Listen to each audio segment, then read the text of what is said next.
Hey Marvel fans, it's Thursday, and you know what that means. It is time for the FOMO show. Thanks for joining us. We are talking about the Miss Marvel trailer, and we've got some Marvel cinematic news, teasers, and speculation about what's to come for you. Stay tuned. This is the FOMO show.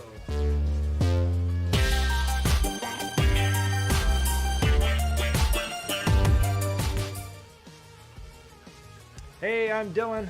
I'm Quinn. And once again, thanks for joining us tonight.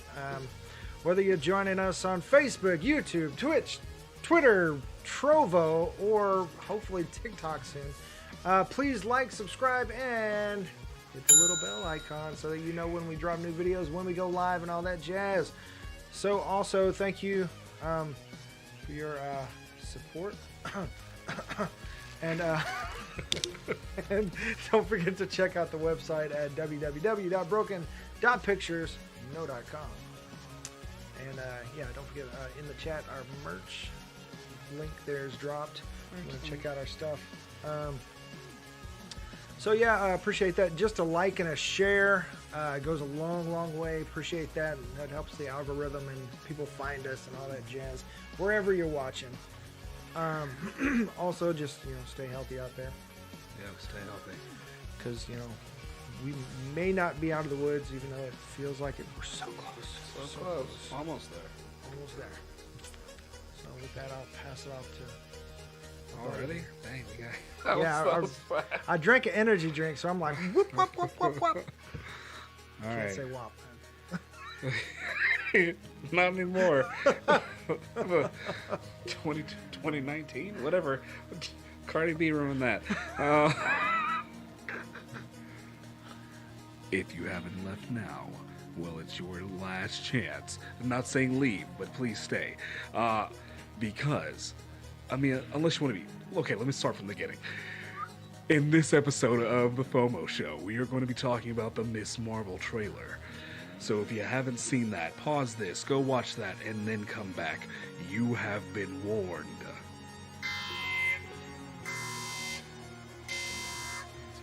You didn't say actual spoiler warning, but I did. But that's your spoiler. That's all right. Yeah. Also for other MCU stuff, because this is definitely going to tie into some stuff. If you haven't seen the trailer, you can just watch it with it. Yeah. Which way? This way. I don't know. I like it centered on the logo there. It just messes with me. I guess that's why I feel like I've left the oven on or something. Like every time we go live, I'm like something. I forgot something. Anyways, yeah. So thank you for that, Quinn. I'm not gonna have you rate the trailer. No. As trailers go, it was a fun trailer. It's a trailer. Quinn is gonna side with about half of you guys out there on this Miss Marvel thing. So get ready. Oh. All right. We also have it pulled up if we want to. Yeah. Okay. Where shall we start, Dylan? Let's start right here. All right. So she's a doodler. She's a doodler. That's one of the many things you can say about Kamala Khan. Yeah. So let's just start from an intro with Kamala Khan. Who is this person? And I'm gonna let, since you're the resident comic king. Well, there's more out there, but we have regions now. So, Headquarters. Kamala Secret Khan. handshake. Well, yeah, we'll get to that later. But so Kamala Khan, aka Miss Marvel, is a hero that if we had to put her on the tier system of ground Avenger level threats, cosmic threats, and all that jazz, she is for the most part, she's a ground level hero that likes to run around in Avenger level threats, if that makes any sense. Mm-hmm. She's a girl from Jersey who is a teenager, and as with most teenage superheroes, trying to find her way in the world, and her powers come from the fact that she is an inhuman. And her powers are embiggening powers. She is also a She's not the first. Well, no, she is first. She's not. She's one of many Muslim superheroes. There's actually a couple others. Yeah, Pakistani American. Yes. And she, even with her costume, her traditions and her heritage kind of show that through. Where a lot of other costumes may be, what's the word I'm looking for? Revealing. Hers is a very modest costume, but it still shows, what she's about, and the fact that she is who she says she is, Miss Marvel. And her scarf is reminiscent of her hijab, I believe. Yes. If I'm not mistaken. I believe it is her hijab that she just puts on her. She puts there since she's wearing her mask and all that stuff. But she is the #1 Captain Marvel fan. She will fight you any which way about it. And she's not just a Captain Marvel fan. Overall, she likes every superhero, and she's one of those kind of folks that, like, if you walk up to them and be like, "Hey, what's," like, you throw out a random fight question, like, if Captain America met Ant-Man on a boat at midnight and it was 32 degrees outside, who would possibly come out with that? And then she would pull out a whole notebook. Let's see, January 3rd, 2017. Yes. So statistics say Captain America would win, and here's why. And that's just the kind of person that she is. But so in the scene in the trailer where she's at a Comic-Con is pretty spot on. Yeah, very spot on of that. And they've and that's where it's like it gets extra conflicting, because they've captured the essence of the character and who she is and what she's about. The entire Marvel fandom has turned into the Star Wars fandom on this. But I don't know why. I mean I know why they've turned, but I don't know why they changed her powers in the way that they were. I know Inhumans, as far as the MCU, haven't been introduced. Quotations, extra hard quotations. Yeah, they kind of undid that Inhumans show. Agents of S.H.I.E.L.D. but it's on Disney Plus now, and that's. Well, they have legacy things. They have legacy things. According to the multiverse, I guess it's somewhere in there. Yeah. But as far as like main MCU timeline, Inhumans are not a thing yet. No. Which I think that's why they went the route that they did, because we don't have mutants yet, we don't have Inhumans yet, so it had to be something. Even though they could have introduced them with this. They super could have. Like, I'll even give you... And they might still, because there's some heavy hints. There's extra heavy. And will remind me of this exact moment, and I will tell you what I think. Forget. What's going to happen. So, also, are you familiar with her embiggening powers? Somewhat. I've gotten more familiar now that the trailers come out. I've done my research. So yes, I've seen her in like the cartoons. I forget what it's called. Where the little shorts. Well, no, there are. There's like full cartoons, like full animated movies with the. Yeah, they're on Disney Plus. They are. I think they started like on Fox or something like that, with like the same Spider-Man and all that. Okay. Well, I haven't seen those. Yeah. It's got her running around with Squirrel Girl and their America Chavez. Yeah. Okay. My girls like them a lot. It didn't come up on my recommended page. That's Patriots in there. Okay. I keep wanting to say Young Justice. I know that's wrong, and I'm probably gonna get hung out to dry for that, but it's okay. I mean, it's understandable. It's Marvel's version of Young Justice. So Young Avengers. Yeah, but more PG. Because Young Justice don't pull the punches. DC getting dark. As it was before. Good job, DC. Yeah. So yeah. I saw the boys and they say, "I see you." I see you, and I raise you one genocidal Batman. one crazy looking Joker in deleted scenes. So her beginning powers are exactly what it sounds like. She can manipulate parts of her body and make them bigger, and because of that, it looks like stretching. But if she uses her powers like full out, she can actually expand her body to make a giant her. Mm-hmm. She can be like Elastigirl, or she can actually be like Ant-Man. Yeah. Which is very universal in her powers. And even when her powers, like she stretches her hand down, it's big, it can block bullets. Mm-hmm. Like it makes her skin just a bit tougher, and with her having that inhuman endurance, she's a durable hero, but just kind of at ground level of dealing with Avengers things. At one point, she ends up in San Fran, right? Yes, she does end up in San Fran. The West Coast Avengers, Squirrel Girl, and all that jazz. Oh, So we could be getting with the teenage feel of this trailer, and them going full on Scott Pilgrim, No Way Home, Spider-Verse, comic book thing, which I thought was really cool. Yeah. But it's definitely got a YA feel, like a young adult feel. I don't know about young adult, but a teenage feel. And then depends on what grade of high school she's on. I don't know if they ever. It's like the first Spider-Man. It's like Homecoming. It's like high school Spider-Man. Yep. So in this girl, she isn't that kind of hero that goes out into Manhattan because she lives in Jersey. She doesn't go out into Manhattan every night looking for, someone to fight a bank robber or stop or whatever. She'll be in her neighborhood, be just in Jersey, and if something happens to happen, she'll take care of it. But she doesn't go looking for it unless she thinks she absolutely needs to. And usually when she does, it ends up being a whole freaking event. Every time.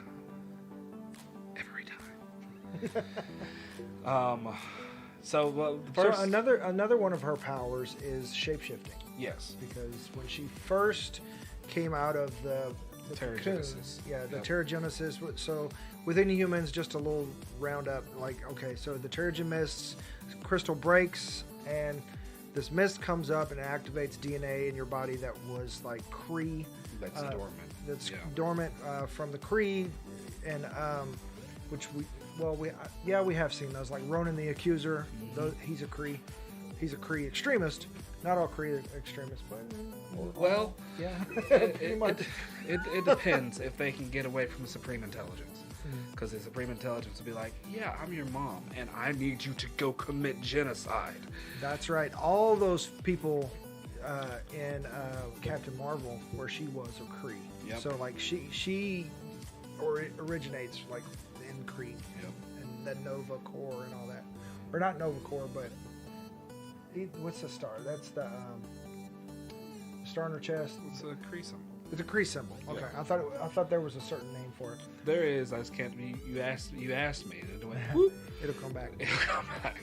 So, anyways, Terrigen Mist, they activate this long dormant Kree DNA, and it turns you into a superhero. And usually, your powers are pretty wild or unique to you, because you've got like Black Bolt, you've got Quake on Agents of S.H.I.E.L.D. really got into this. They did.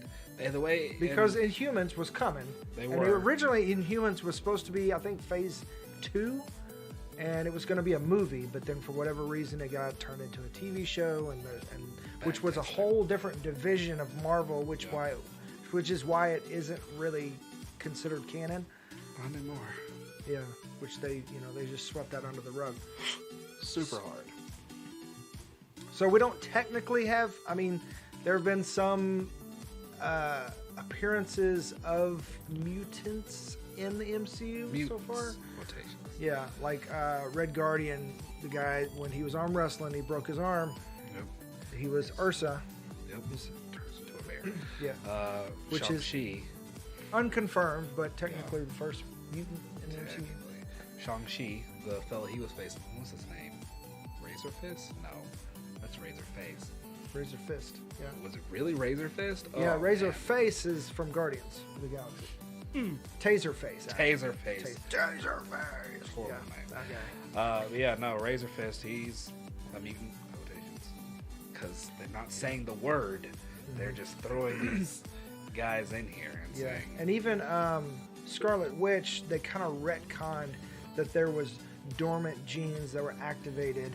So they haven't used the word just yet, even though they technically can now because they got those rights back from Fox that they sold off in the 90s.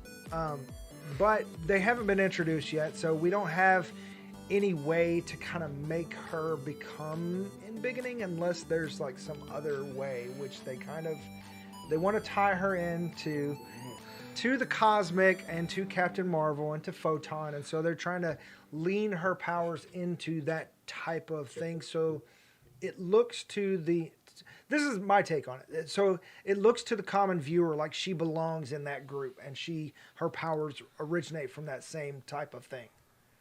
Yeah. These quantum bands or whatever. What were they called? They're what's-his-face's bands, not Quasar. Who the frick is Quasar? There's somebody's bands. Adam Warlock?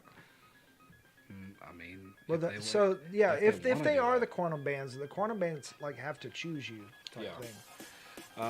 But I think these bands are a stolen piece of Kree technology that whomever she stole them from is a Skrull who is hiding out on Earth. And her mom seems to know because there was some lab equipment. Let's just go ahead and start the trailer we've covered what.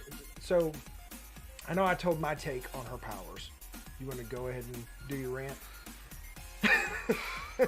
So besides the fact that now she's a Green Lantern, Like Green Lantern. So I'm trying to like quell my rage. If you've ever watched this show before, you know that Quinn hates Green Lantern and the Green Lantern Corps with a passion. So much. But so yes, the bands gave her it's manifesting. You will just see in the trailer. It's like allowing her to manifest things from her mind of whatever construct she can come up with. And there are a few takes in there, apparently. If you like slow it down enough or like pause it at the right moment, it looks like her hand is actually getting larger when she's doing a thing. Yeah, that. Hold on.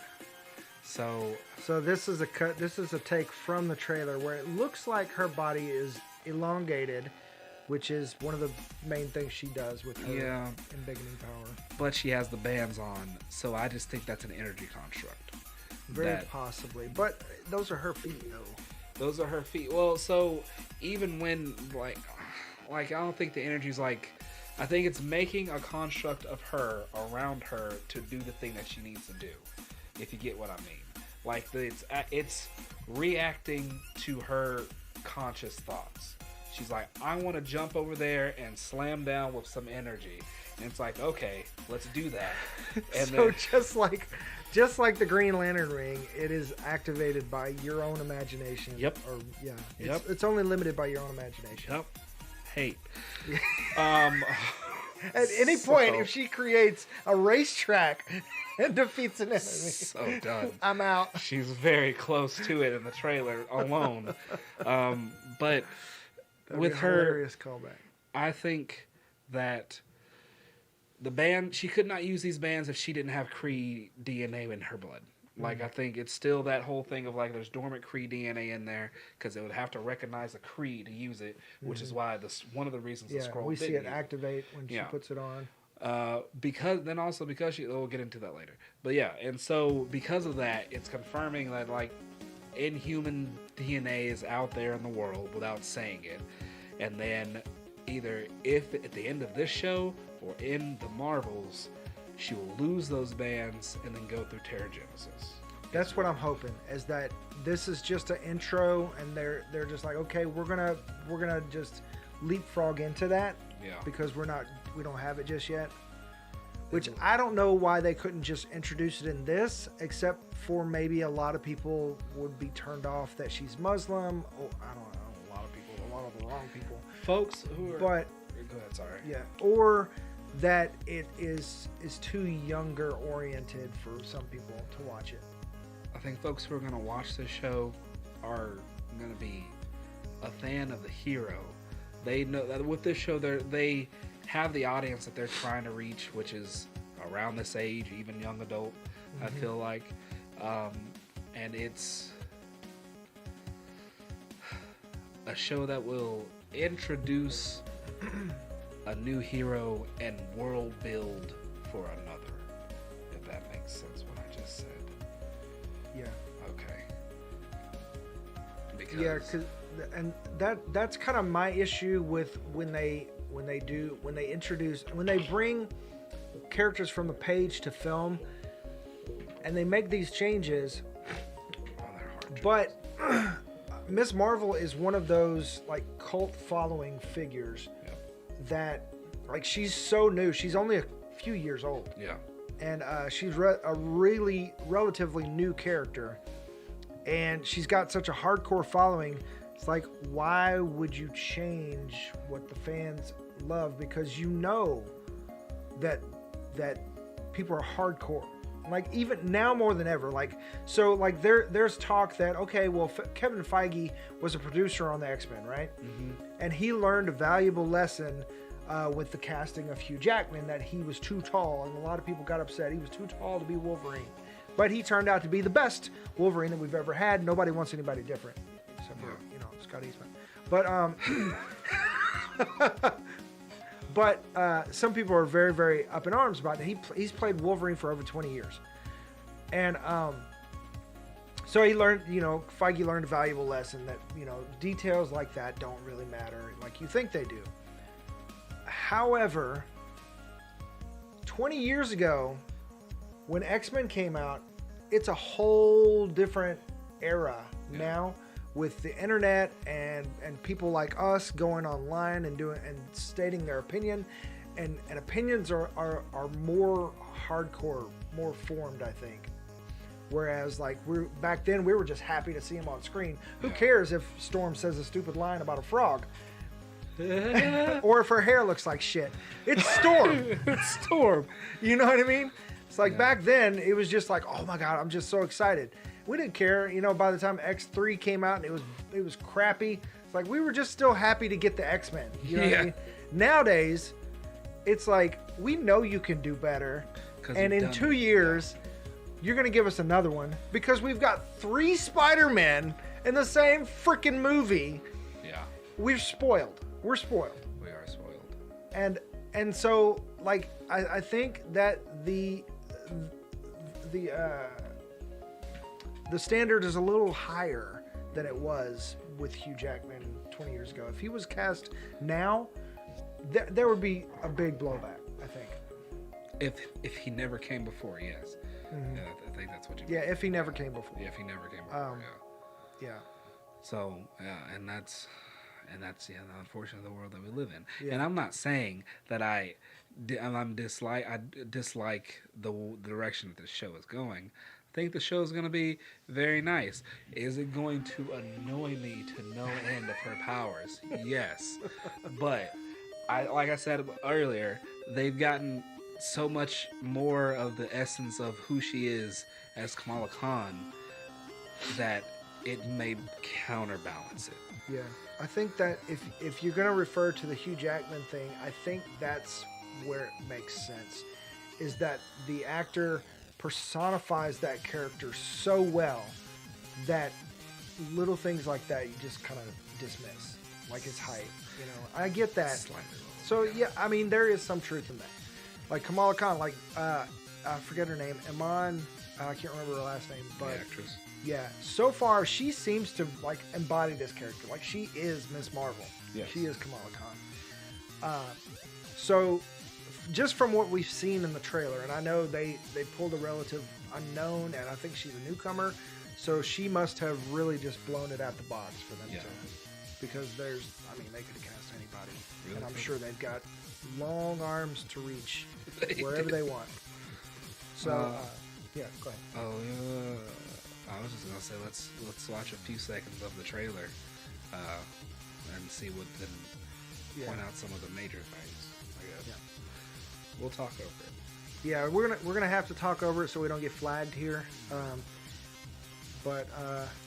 Yeah, we're gonna go ahead and I got my pointer on here. I hope you can still see it.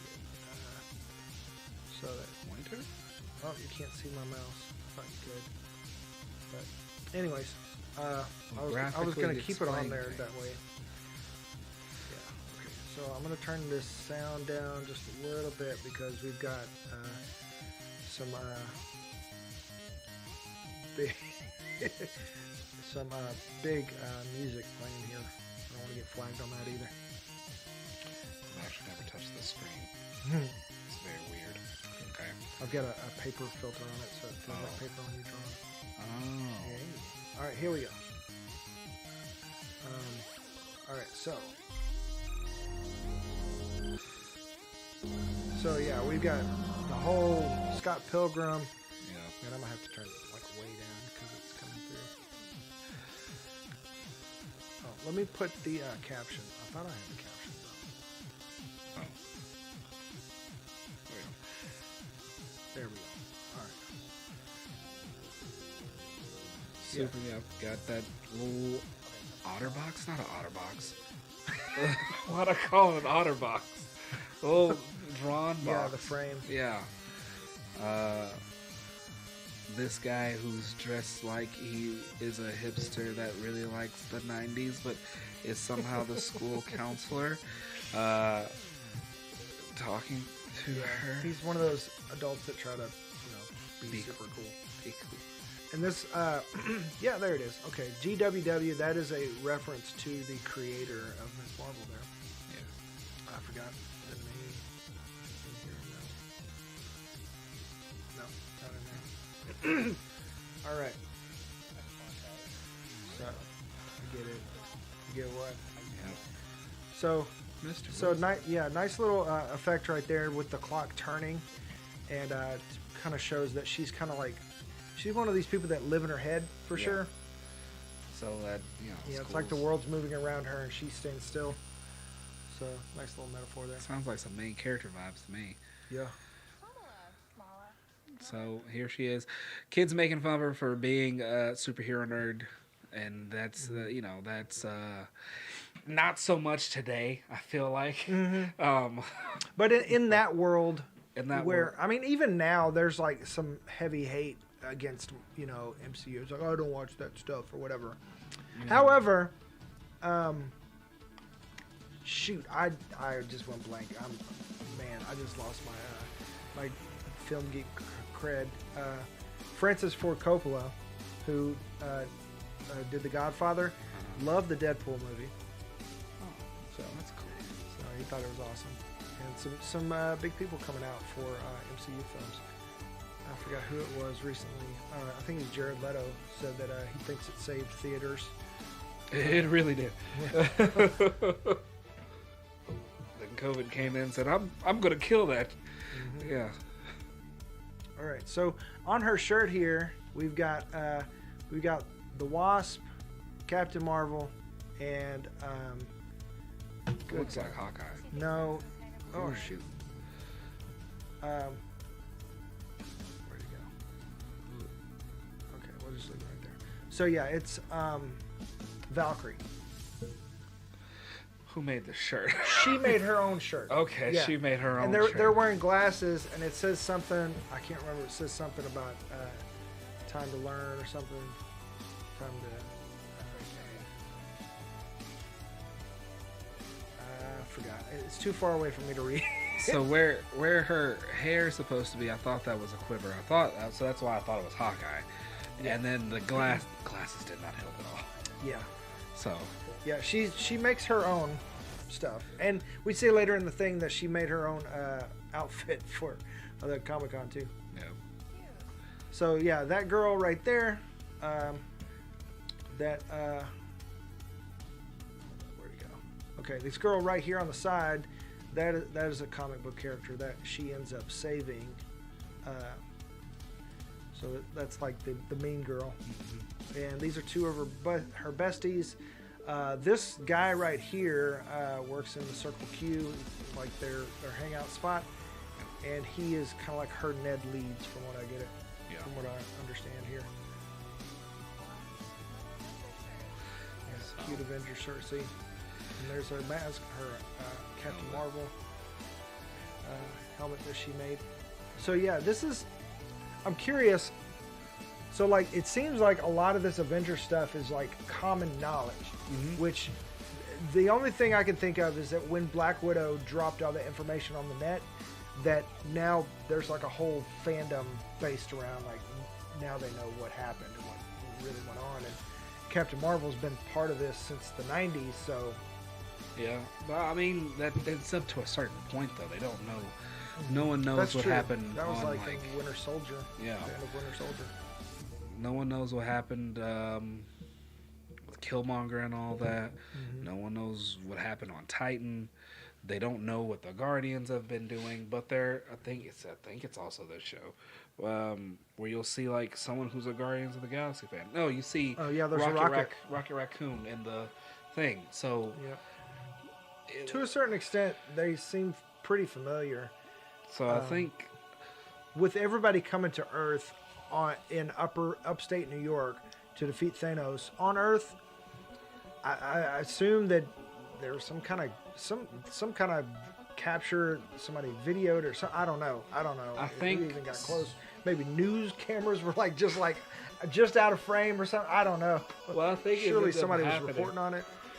Well, I think it's ended up happening.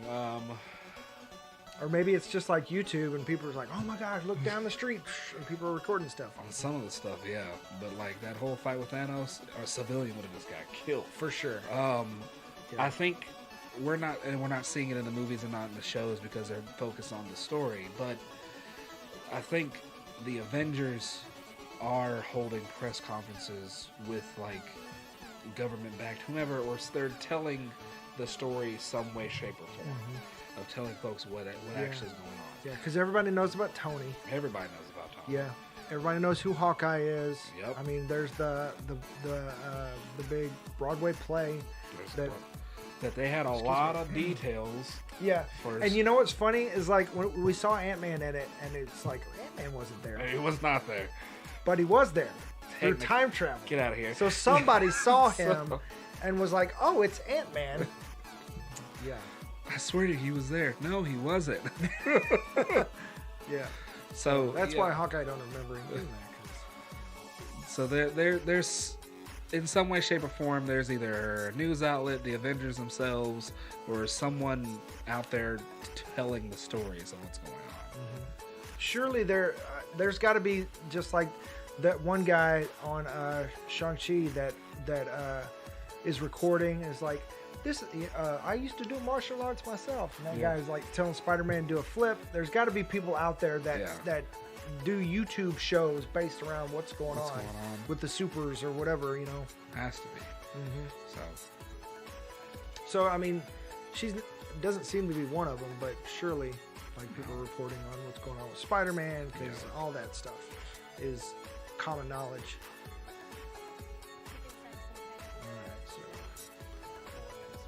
Oh yeah, and there's I forget what his name is, but that's her crush, of course. If I'm not mistaken, he's a friend of the family that migrated from Pakistan as well, and he also is an Inhuman. I forgot what his powers in the thing. I think he can like turn into energy or something to that effect. Yes, energy, electricity, one of them too. But yes, he becomes blue. Remember that. Yes. So we were talking earlier about a lot of cues, like visual cues to Terrigenesis in the mist. There's one right there with this blue and he's the one that ends up coming up out the water. Later in the trailer, there's more mist. A lot of mist in this, which is kind of leading that we may end up seeing that at the end of this, or kind of hinting toward it, working toward it at least, hopefully, I'd rather for at the end of the show they bring in Captain Marvel, and then just as a moment of she's like sitting up there on the light post and she just floats down. Hey kid. That'd be great. Yeah. Yeah, because remember she called Peter Kiddo. Yeah. You got something for me? And then like that. And then, and in the movie, she ends up like losing the bands and then having to figure out some way to help, and she comes in beginning. That'd be great. Because this kid may or may not end up with powers because MCU, Quinn's favorite thing that they do. Remix so hard. Remix. So hard. And there's a lot of hints, and you'll start looking for these misty cues here. So yeah. So come on. Yep.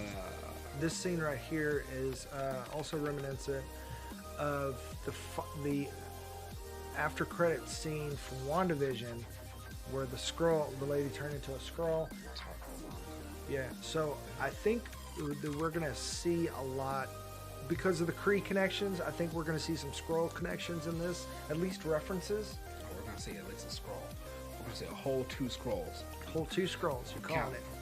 Call them 2 Skrulls. Yeah. So she's the main character. Yeah, she's daydreaming. This is it. Yeah, this has got to be in her head because she's wearing her Captain Marvel outfit here. Yeah. And she's like prom queen or something. I don't know. It gets that whole I'm daydreaming vibes to it where someone's like, Mom! Come on! Yeah, I think they actually do that in this. Do the whole clock thing again. She's watching. Yeah, there we go. Daydreaming. Yeah. That's funny. She's very funny. Mm-hmm.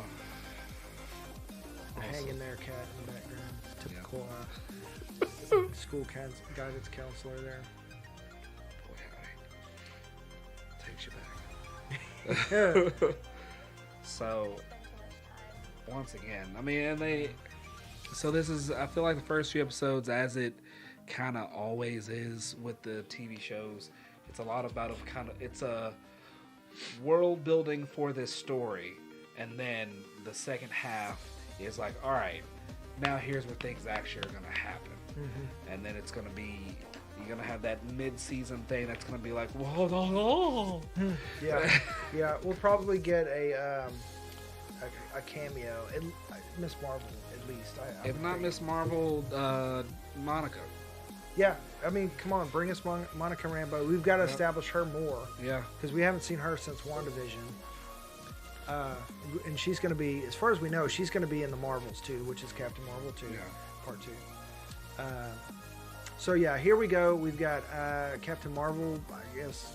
It's a little statue. Yeah, and she's wearing her 90s her stuff. Skrull or her Kree outfit that we didn't really.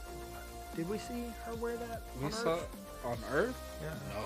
Yeah. And it's also the opposite. It's her old outfit because in Endgame the colors are inverted. Mm-hmm. The blue is on top, the red is torso. Gotcha. Yeah. So, and it's also with the. Yeah. So somebody's telling stories here. Somebody knows something more than they should. Mm-hmm.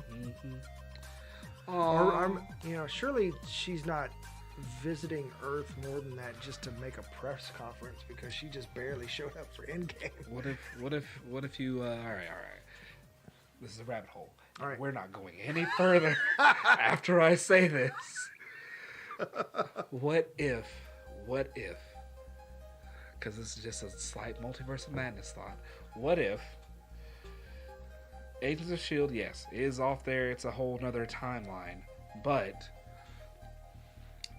the Tahiti Project happened. Coulson got brought back to life. But he didn't go back to being an agent. He just decided to dip out of that life. But he is the one telling the world everything that is happening. Because he's still telling stories. Yes. That'd be interesting. He's podcast from Ghostbusters. He's podcast from Ghostbusters. Welcome back to my podcast. Hi everybody, welcome back. So Captain America retired. This is Folks, he's not on the moon. Stop. Surely, yeah, there's got to be like some There has to be sketchy guy somebody. doing podcasts about like all this stuff, like, yeah, conspiracy theory stuff. Yes. But yeah, like how are they getting this information? There's obviously a whole Comic-Con, Avengers Con is what they're calling it here. So there's got to be a whole like information dump, or somebody's pulling it or getting it from somewhere. Which also in her origin, and the first time that I saw her like animated, which was the Avengers game, she was at a Avengers Expo and an Avengers Con, but like it was for the whole entire city, and it was and the one she did in the game was in San Francisco. The one she did in the comics was in New York, but that's where like the Terrigenesis happened there. Right. Yes. So pulling some little references here, Yeah. whether or not it happens here or not, but So yeah. So we've got her. Seems to be obviously before anything. It's probably early on, and then she makes her own costume. And so like this right here, this scene right here, they're making it look like her mom is telling her about her being into Comic-Con stuff. yeah. But I think it's about something else. I'm not buying it, because she's got all this poster stuff everywhere, and her parents seem to have a good relationship. I can't remember if she's bisexual or not. I don't know. I can't remember off the top of my head. I know they have said that they are going to pursue the relationship with Kate Bishop and America Chavez. Okay. But Yelena is asexual. She don't want nobody. No. She just likes her guns and her hot sauce. She's about to say.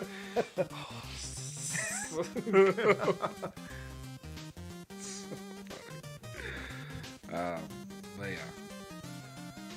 So yeah, this seems misleading, kind of like, because they're building up this narrative that she is this oddball that kind of stuck in her own world at school and nobody understands her. So unless they do something with that, but it seems like she's from what I understand, she's very respectful of her parents, and but with this seemingly being tied to her family and her finding these gauntlets or bands in the attic, there's got to be some kind of family tie going on her here, where they're aware of what's going on somehow. Somebody's a Skrull. But if they're a Skrull, why they got Kree DNA? Because they replaced the actual person. So this is what all right, here we go. All right. This is a very deep rabbit hole, but once again, we will leave this hole very quickly. Invasion of the Body Snatchers. So yes, I think there's a secret invasion going on right now and everywhere else, and we have 3 parties involved. So they're filming the Secret Invasion TV show right now with Sam Jackson at the lead. Yes. And since we've had 3 after credit scenes where there are scrolls, but they seem to be in the movies. When we see them, they're on the side of good. One working with shield or sword. Yeah, working with shield or sword, or just on a ship with Fury taking his flip-flops. You got my shoe.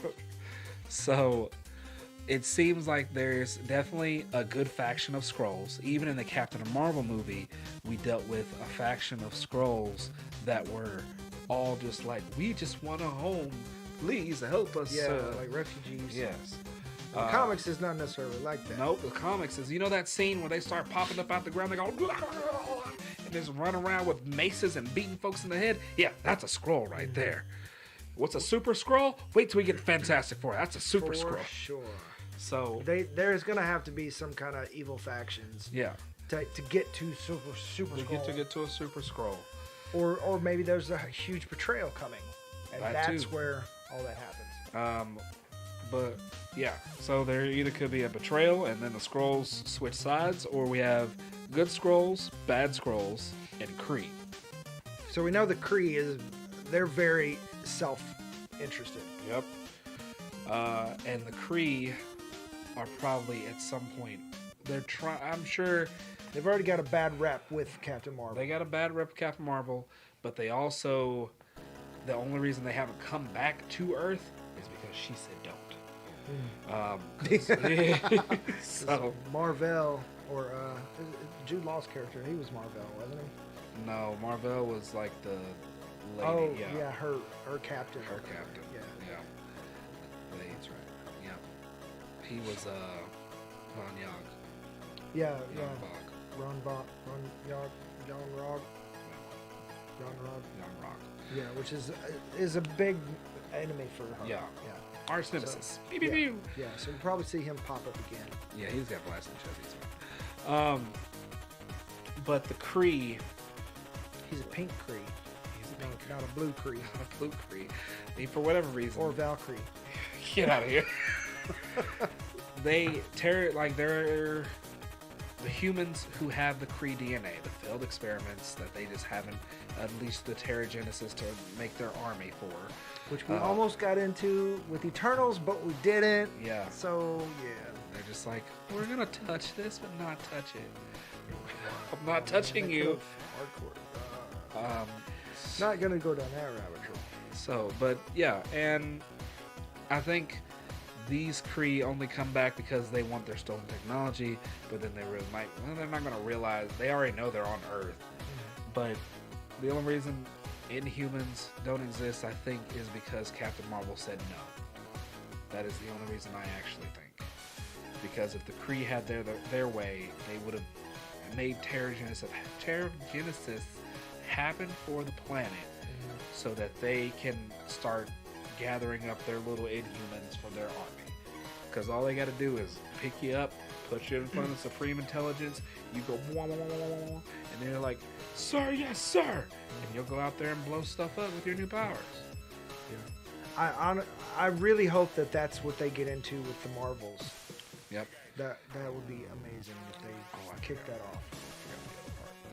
But the Skrulls are infiltrating folks, obviously major forms of government, but also families that they have identified that have the Inhuman gene. So that, Sleeper cells, keeping an eye on them. yes, to either capture them if they do happen to, Terrigenesis does happen to happen, or wipe them out. I wonder if this secret invasion, they flip it on its ear, and it's the Kree invasion, not the Skrull invasion. Yeah. Well, could be. I mean, could be. Because the whole secret invasion storyline was basically invasion of the body snatchers. Yeah. Because the Skrulls can shapeshift, and it was another way for Marvel to reset heroes that had kind of grown past their usefulness, or Revamp somebody. yeah, exactly, pull back like 70s Cap or whatever. Yep. That they were all just sleepy in a cave somewhere. Yep. In a pod. Then you cut them out and they're like, what happened? Cap? Who are you? Your son? No. Not my seed. So yeah. I mean, so we'll see what ends up happening. There's a lot that with Secret Invasion, but Yeah, but there's some of them, if I'm not mistaken, some of them had even gotten to the point where they'd forgotten who they were. yeah, They literally thought they were that hero. because they were Because that only They were makes sense. That's the only way they can make this work. they Or were make that work. person for so long. Yeah. Yeah.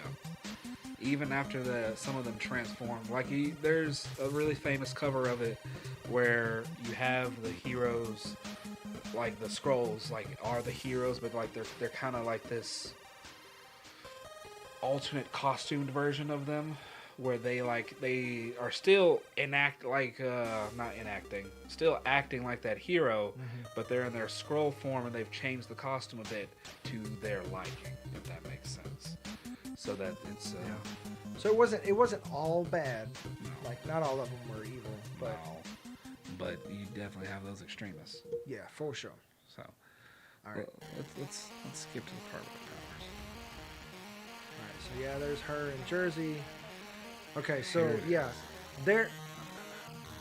Just a smidge. Okay, yeah. So look at this.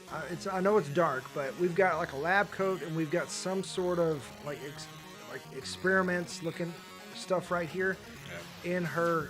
This could either be her house or like her aunt's house or something like that, because we do see her family later on, and they do go back to Pakistan for like a family reunion or something like that. A wedding, yeah. And we get a whole please let Kingo show up. I know that's not the same place, but still, that'd be. I got the invitation, everybody. I think he's in He is India. India. Yeah. Yeah, He's not really gone. on good terms with Pakistan. I mean, no. We'll be friends. But he's also gone, isn't he? He got snatched. Forgot about that. Yeah. Kree. No, not Kree, but I keep getting them mixed up. Skrull Kingo. Scrogo. Scringo. Ringo? Hey buddy, it's me, Ringo. Hello. My name is Malcolm.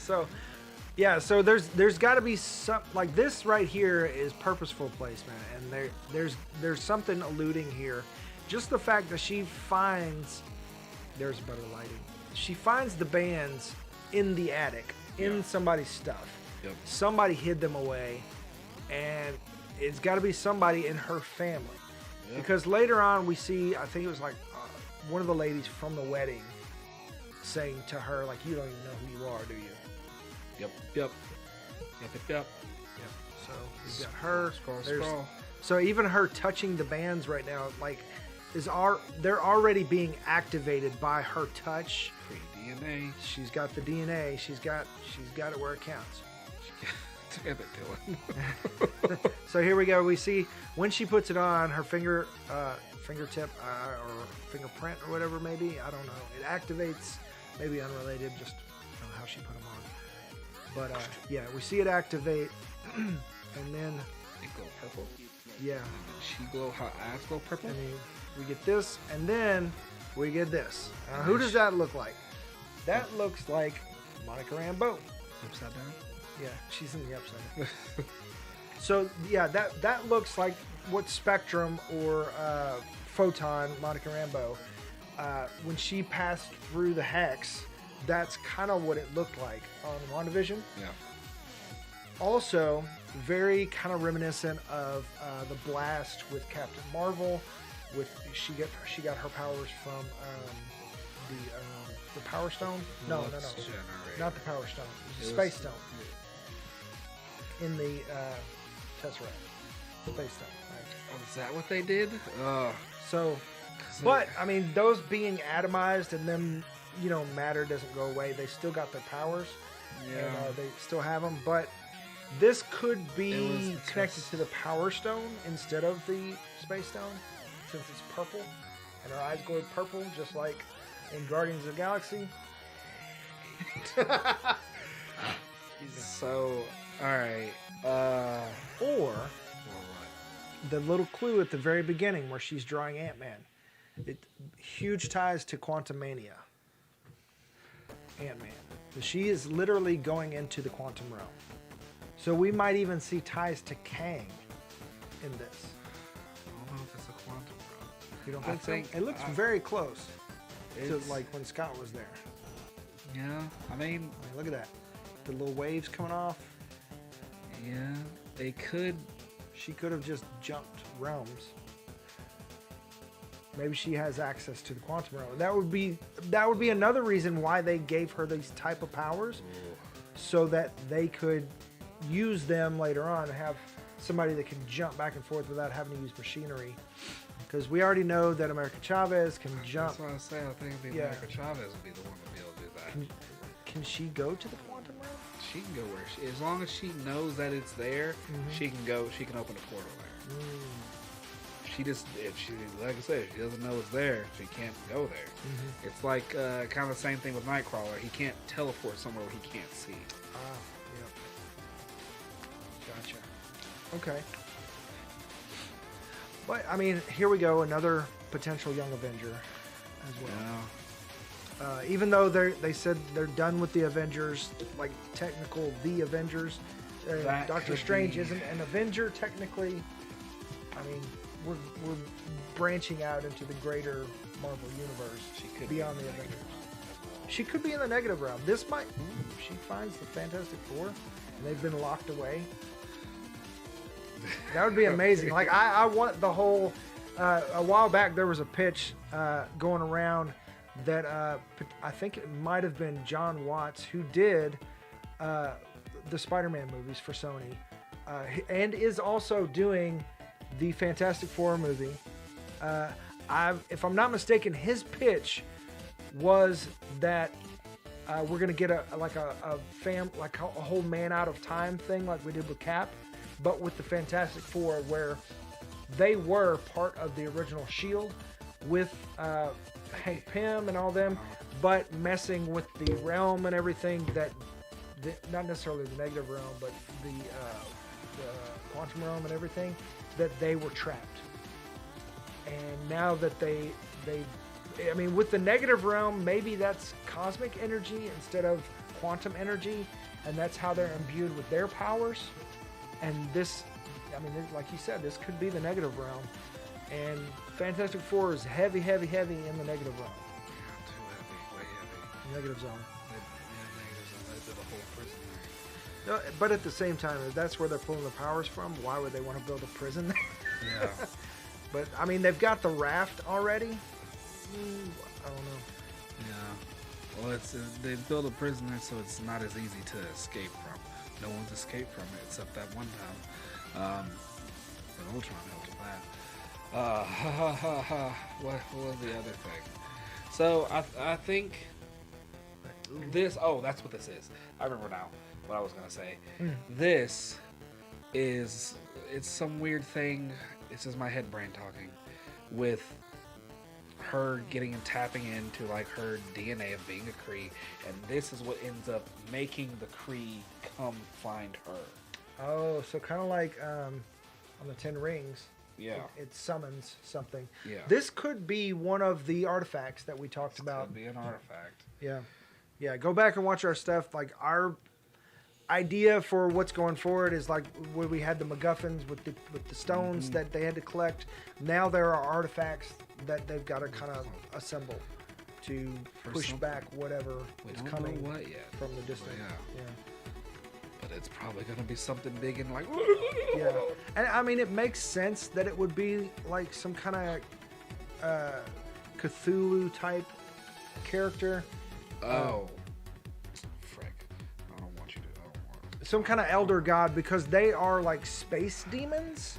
And so it kind of covers the whole magic realm and the cosmic realm. Would you like me to throw one in there? And I'm trying to not go down too many rabbit holes. I'm gonna throw this one in there for you. All right. So in Moon Knight, we see the scene where Ethan Hawke's character has a staff and he shoots the staff. It's purple. And it's purple. Color stone. Color coded. But also, the staff could be a Ramatut, could be Kang. These artifacts could also be Kangs that have been sprinkled out throughout history in the prime timeline. Oh, so he can kind of like, as points that he can kind of, like checkpoints for himself, where he can go through and kind of reclaim if something gets out of whack. Yes. If he so needs to. But because... So there also has to be, for Kang to come back in time, he only comes back in time to fix something at a certain point in time that will not allow him to have the future he wants. So, adding in Doctor Strange and the madness of the multiverse, and the potential of the Elder Evils, and these artifacts being used to fight the Elder Evils, and Kang coming back to fix something that somebody failed at in the past that messes up his future. It could be Kang's coming back to fight Elder Evils. The Avengers or the Avengers Defenders, whomever, is like, what are you doing here? And he's like, you're in my way. And so they end up fighting, but then turns out everybody needs to turn their head sideways because Cthulhu's running through the city doing this. Or Gargantos. Or Gargantos. Yeah, which is what they're calling it. But what's Chthon. that? Chthon. Mephisto, the thing inside, I can't think of the actual name, for the thing inside Moon Knight. Yeah. What's the one that they're calling Gargantos, but it's not actually Gargantos, it's Shumagorath. Yeah. So it could be all of that. Tentacle monsters from space. Ancient space demons. Who also like it's so all of this kind of like you go far enough out and it connects back around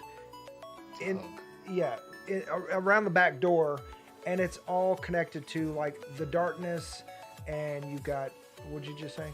Which one? Chthon? No, I thought you said Null. Oh yeah, I was thinking Null. Okay, I thought you said it out loud. So yeah, so that ties into. No, time out. You can read my mind. So yeah, Null is like he's the king of dark, or the god of darkness, or whatever, right? The god of symbiotes. Yeah, and yeah, the symbiotes. So that's where Venom comes from. That's also in Thor: Love and Thunder. The All Black. That's his sword. Gore the God Butcher uses it to destroy gods. Literally. Yeah, to kill gods. So like all these little pieces are like they're coming together. They seem scattered. They seem unrelated, but they're all coming back around, and it's gonna all make sense to where cosmic and magic. Even Thor said, cosmic and magic are basically the same thing. Science and magic are basically the same thing. Have you heard the thing? This is like an our world saying, but they say it in the comics anytime Kang comes around. About super advanced technology. Super advanced technology is indistinguishable from magic if you do not understand it. Right, yeah. And Thor, I think Thor said that in the first Thor too. Yep. Yep. And that's that's straight up. Anytime Kang's going to be involved, that's we're going to be dealing with. And in Spider-Man No Way Home, Peter basically said that magic was math, was geometry. A little bit, yeah. So, and that's how he defeated Doctor Strange. He was like, "Oh, this is geometry." He really did, yeah. So I mean, they're already tying it together. Science and magic. That's where Kang lives. Mm-hmm. So yeah, it's about to get nuts. So yeah, that's that rabbit hole. But I really feel like they may just like hit to a home run swing, trying to knock it out the park, as far as like how entangled this story is. But I really feel like they're gonna keep it like it's a piece of the puzzle at least. A piece of the puzzle, dealing with some Kree. Captain Marvel show up, hey kid, and then Marvels. Mm-hmm. I mean, this comes out after Multiverse Madness. Let's see, where are we on the timeline? It's going to come out a month before Thor: Love and Thunder, and a month after Doctor Strange 2. So this is our filler, and because it's coming out on June 8th. We still haven't got a trailer for Thor: Love and Thunder, so I think that I think they're waiting for something to be set up for Thor: Love and Thunder. It's gonna be the end of Multiverse Madness. Yeah, kind of like what they did with Spider-Man. I think that's what they're gonna. Onto it. Unless they release it like in the middle of Moon Knight or something, even though Moon Knight is supposedly unconnected. Yeah. Baloney. We'll see. All right. Can't hear it shows up. It just says. This June. All right. See that? I mean, those powers just with the rainbows and everything just looks like Power Stone stuff. Cosmic. Yeah. So talk to her brother. Yeah. Throwing constructs. She's throwing things away from her body. That's not her body. Yeah. So there's a Circle Q. That's their hangout. We got to go up. She has. Oh! See, there's the scene with their legs and Yeah. And of course, we've got some unnamed government agency. Kree. Yeah. I mean, there's a symbol right there. The Marvel. I mean, it looks like Captain Marvel. Kree. Yeah. So I mean, if these are not sword agents or shield agents, It's a whatever a little Kree organization that they done put together. They're all changing the color of their skin because they can. Mm-hmm. Their little things let them do that. And they got an order that came down from the Supreme Intelligence.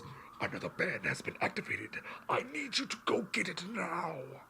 Because the Supreme Intelligence looks like how you want it to look like, which it looked like Marvel in Captain Marvel. Mm-hmm. Instead of the big old giant nasty head tentacle thing that it is. oh boy.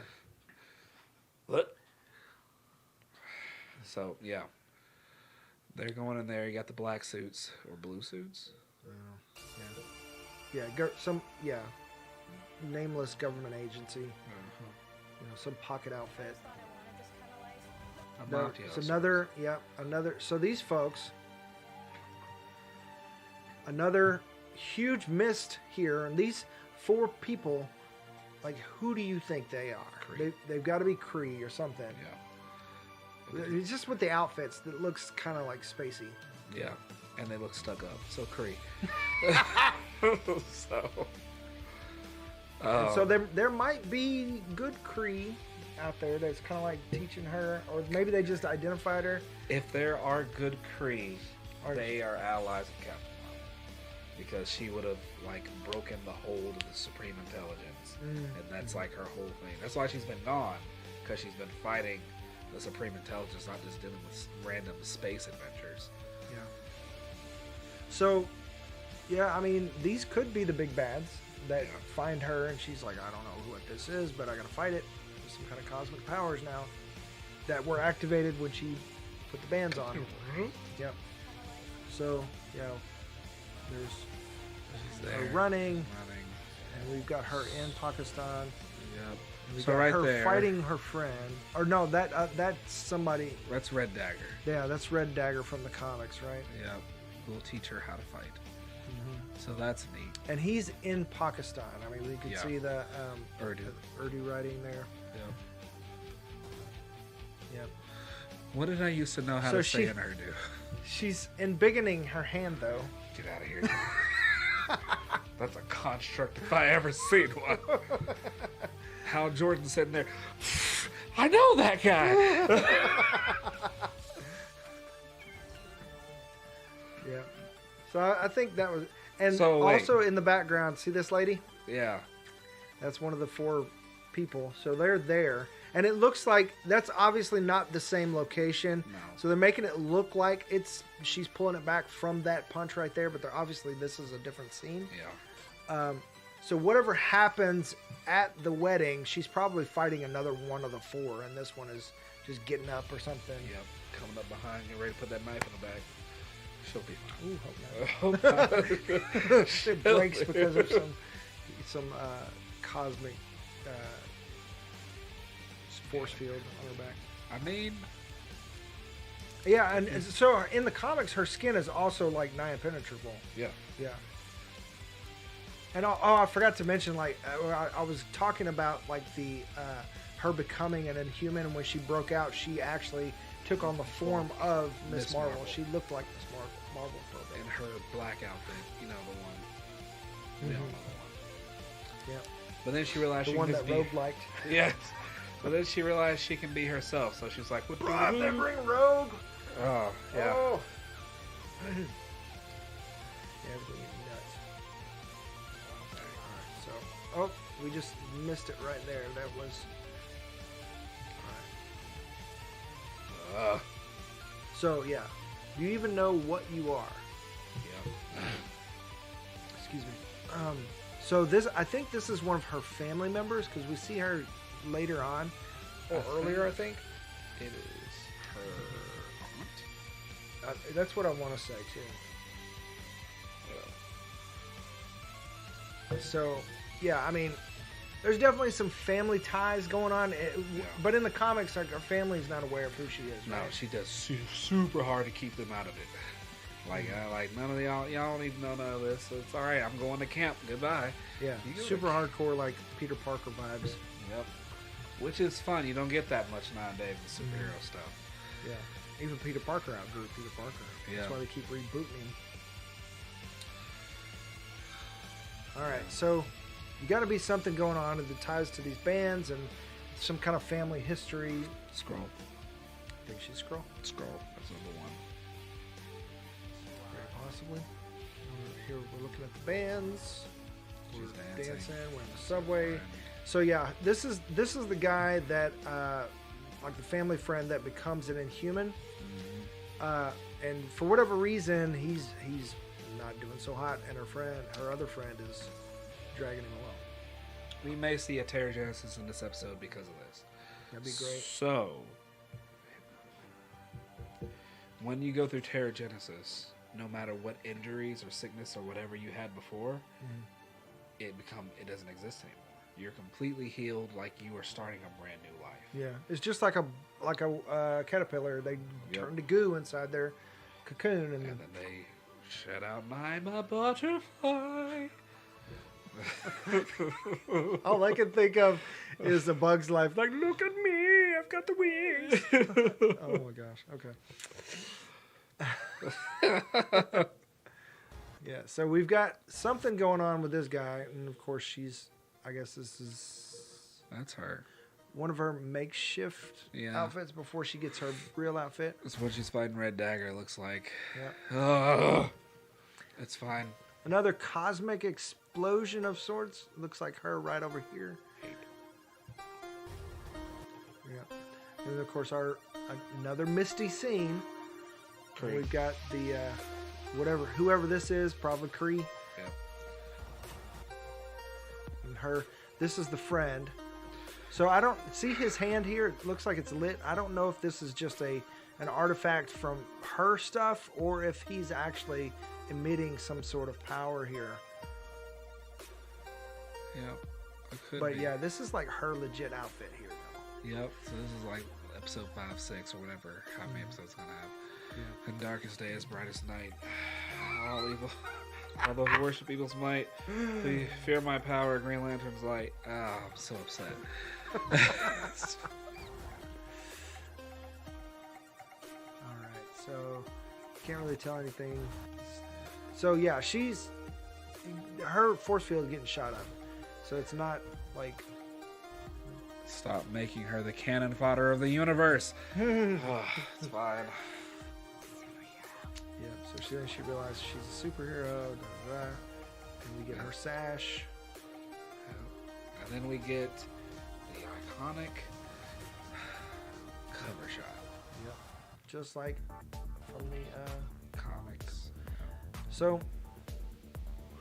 yep, and so that's what this is, her poster, and we've got this made to look like, I think it was like not episode, but number 1. Was it number 1? I thought it was like number 6 or something. It was level. Yeah. But yeah. She originally showed up in a Captain Marvel comic, but then got her own. Yeah. So folks like to see. Yeah, that's it. Lots of tie-ins, and Ant-Man potentially there, and Quantumania with Kang, and Captain Marvel, the Marvels, Monica Rambeau, all that. So I think that's pretty much it. That's everything. Besides her being the cannon fodder of the universe. So I'm holding off judgment to see, because I get why they did it, but I want to see what they're gonna do with it. I can't. The powers thing is the one thing I can't. Is my only holdout. Am I still gonna watch a show? Yeah. Am I still gonna like, oh, that's cool? Yeah. But I cannot get over the fact that she is a Green Lantern. You're not wrong. I gotta give you that. You're not wrong. So it's fine. I mean, they other than that, literally other than that, it is the character. They just like rip, put this in front of a camera, rip, put this in front of a camera, rip, put these 3 pages in front of a camera. Who wants to play her? You. All right, there you go. And then they just did a swirly magic. Mickey Mouse came out and that's not Mickey Mouse. And then there's the show.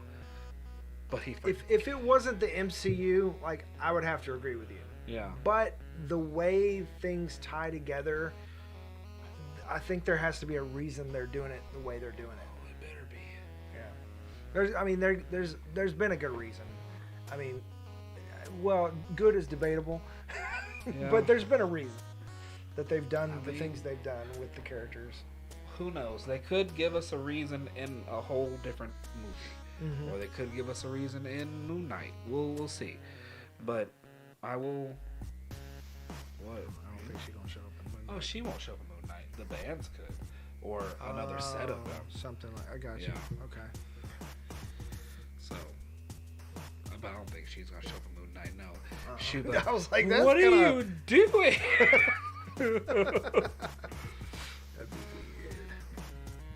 weird. All right. So, do you have anything else for Miss Marvel? I don't know if they're gonna do the whole scratchy stuff all like they did in the trailer all throughout, or even in the show. I feel like they. I hope they do. That'd be great if they did, like the whole Spider-Verse thing. Yeah. That'd be awesome. I'm down for that. I think it's going to be fun either way. It's going to be fun. It's going to be catchy. It's going to be light-hearted, I think. I would like for her to Somebody's reference going to die. Spider-Man. What? I would like for her to reference Spider-Man just once. That'd be great. Yeah. I mean, because we don't know when in the timeline this is happening. Yeah. If this is, I mean, because she's in Jersey, like across the bay there, she's got to be aware of the whole, if the whole Statue of Liberty come crashing down, or like in Hawkeye where they reference that it's getting the shield, you know, and there's even a screenshot from now that people are able to watch Spider-Man online. Excuse me. One of the TV screens in the show shows that most New Yorkers don't approve of them putting the Captain America shield on it. That's funny. So yeah, that's pretty. You want to know why? No, I won't say it. It's fine. I'll leave it be. All right, let's go. Excuse me. So I mean, she's got to be aware of that. Surely they'll make some kind of reference, unless this happens beforehand. We'll see where it ties in. Yeah. But it seems like it happens at least after Endgame, because definitely. Yeah. I like everything that's come out. It definitely, I feel like, definitely happens after Endgame. But where it happens post Spider-Man, which is my new milestone, or pre Spider-Man, it depends. Because it could be. It's nowhere near Christmas because it's not going to be Christmassy. It seems like it's definitely during the school. Might be after Hawkeye. Might be after Hawkeye, so it could be the spring semester. So going into the summer. Yeah. So. Yeah. Could be the summer since they go to Pakistan. It Yeah. might be in the summertime for that family reunion. Yep. That would make sense. So we'll see. So yeah, we'll see. Because this is going to be in June anyway. That's going to be summertime. Yeah. So I mean that makes sense for it to fall right there. Yeah. First episode's the last couple weeks of school, and then, all right, yeah. Yeah, because they are asking her. Counselor was asking her what her plans were. So it could be that she's going into her senior year, or not necessarily senior year, but Junior year. Yeah, asking her, about what she's going to do for college and all this stuff. You're deep in high school. They want you to start planning your future. Yeah. All right. Yeah, that makes sense. Like, what you doing next year? It's like, I don't know. I'm just going to school. I gotta figure out my life right now. Yeah. So I mean, that could be. That makes sense.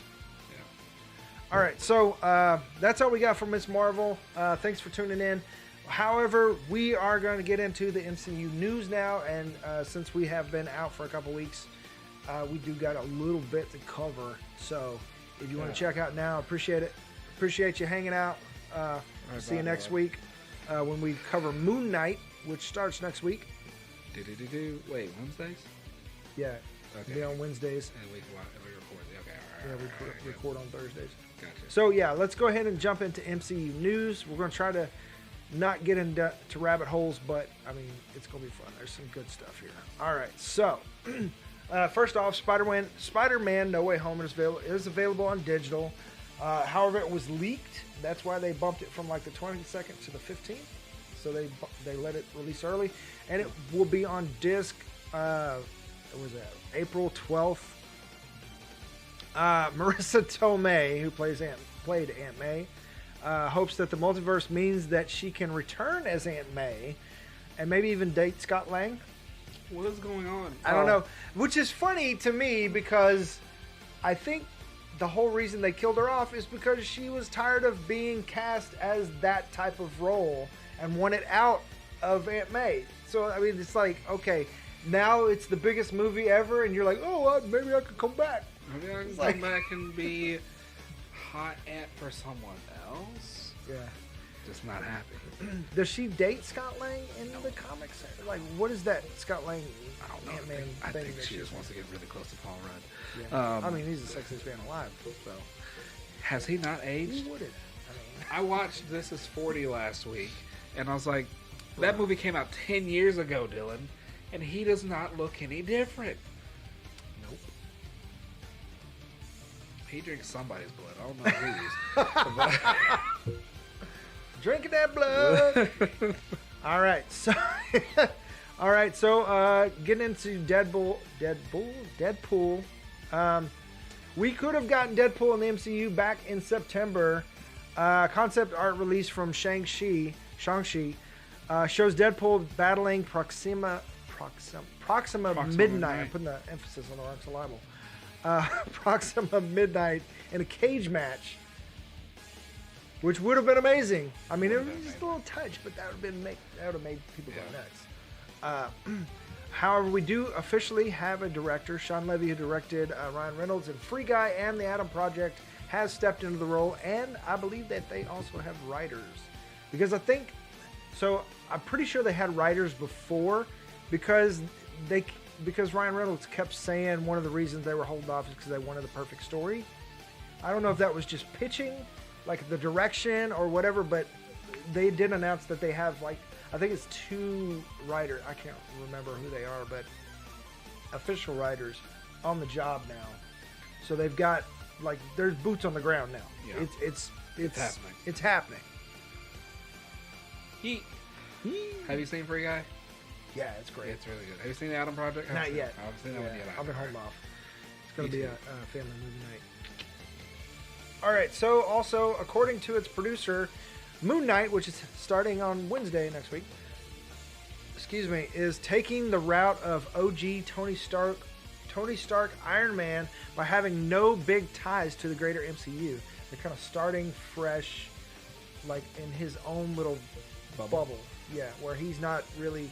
There's supposed to be no greater ties, even though there might be like references, like where we saw Spider-Man swing past the Broadway billboards. Yeah. There might be something like that just because it's happening all over the world. But this is happening, it's a pocket story. Okay. As far as his origin goes. And there's no plans for season 2. This is a limited series. However, they are hoping that this can be something that he plays for the next 10 years. Yeah. Okay. And that he shows up. Oscar Isaac is like hardcore into this Moon Knight stuff. Like the other night, or last week, he was at a match, MMA match, and the camera went on him, and he opened up his coat, and he had a Moon Knight shirt on. Like, he is hardcore, and he said this is the most challenging / fun role that he's ever played. Like, he is hardcore into it. Even though, like, the whole British accent that we were poking fun at, like, Kevin Feige said he had no clue he was going to do that. He just started doing it. Everybody was like, what the hell? So they just let him go with it. It's like, he's Oscar Isaac. So, I mean, I have no clue. so even Kevin Feige kind of threw him under the bus. Like, I don't know what that is. Even though that character is not British at all. He was like, oh, we're in Britain, so I'll be British.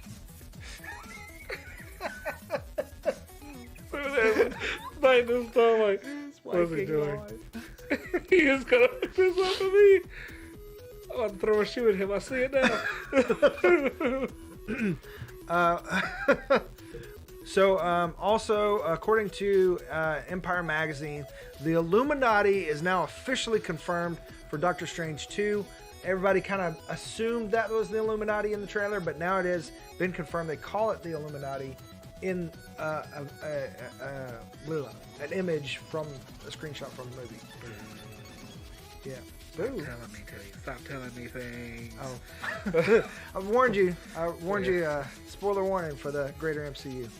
Also, according to Kevin Feige, Doctor Strange 2 will make Evil Dead 2 fans very, very happy. They kind of rolled in a lot of references to the Sam Raimi Evil Dead verse here. Also, we're looking at 148-minute runtime, so it'll be the same length as Spider-Man No Way Home. Yeah, over like 2.5 hours. You saw that, Yeah. Bruh. People are going to start getting like fatigued for these long comic book movies. Because they ain't at home, they can't just pause it. No. But I'm in it. I'm down for it. I mean, I don't care. Make it 4 hours. Just give me a little bathroom break in between. Yeah, I ain't getting up. I'll be right here. Yeah, I got a reserve seat, man. I ain't gonna lose it. All right. So also, according to the Moon Knight director, WandaVision will have no season 2. We kind of guessed that Agatha House of Harkness would kind of branch off of that and be its successor. Yeah. Also, Moon Knight now holds the title for least amount of reshoots for an MCU property. According to Ethan Hawke, who plays Arthur Harrow in this, on the weekends, they kind of sat down and they did brunches and they just talked about each episode that they were getting ready to film. And there was a lot of sitting down and chatting and kind of going over each, like just hashing out each episode. And so let's get it in one go. Mm-hmm. And that they went in and they nailed it and they knew what they were doing and they were excited for it, and that they didn't really need to do a whole lot of reshoots, that they kind of nailed it, which at first is kind of like, that's kind of scary. But early reviews, like there are a lot of press that have seen at least the first 3 or 4 episodes, which is crazy because there's only 6. I guess the first 3 maybe. Yeah. Early reviews are saying that this is the best MCU show so far. So, pretty excited about that. So yeah, you want to tune in next week when we start talking about episode 1. I don't know if they're going to drop. I think they're only going to drop 1 episode at a time, and then we're not going to get the first 2. Hope they do. Yeah. I mean, I'm fine with it. As far as what I've seen, I think it's only 1 episode at a time, which works for us. So also, as of today, Moon Knight's writer has signed on to write a new space-themed MCU TV show that many are reporting to be Nova. We'll see. We'll see if we get the actual space Green Lanterns. You don't like Nova? I'm fine with Nova. Which iteration of Nova? The Nova I grew up was the Bum in the Subway. I can't remember the name of it, but I had Nova like 1 and 2 and 3, and he was like kind of like the whole Peter Parker thing, where he couldn't afford lunch, but he had to like defeat, cosmic entities and things attacking Earth. He was broke. Scrabble. The pregnant lady. The pregnant lady? Yeah. Well, she's the one I've seen most recently. She had a baby now. I know there's like a younger, almost like young Avenger type Nova that's him popular. as well. Because on Human Champions. Because like you said, Nova Corps is they're space cops. Yeah. But Nova is typically like one guy or one person. Yeah. That's on Earth, right? Yeah. They it starts off the Nova Corps and I thought they were going to do it sooner since they got And we did, yeah, we Yeah. referenced them hard in Guardians 1. because they got blew up Mm-hmm. by the Kree, and then Thanos went there and destroyed their stuff. And I was sure that the next time we went out to space, that Nova's gonna show up Yeah. because like they're Somebody's gonna be left over. they're gonna be like, we gotta make something that's gonna make us not get blown up again. And then it's just the helmet that gives you the powers, but for some reason, well, if they make it, then the helmet they can just put on somebody and whoop, you're good to go. But the helmet could still choose somebody, and then just shoots Earth for whatever reason. So Yeah.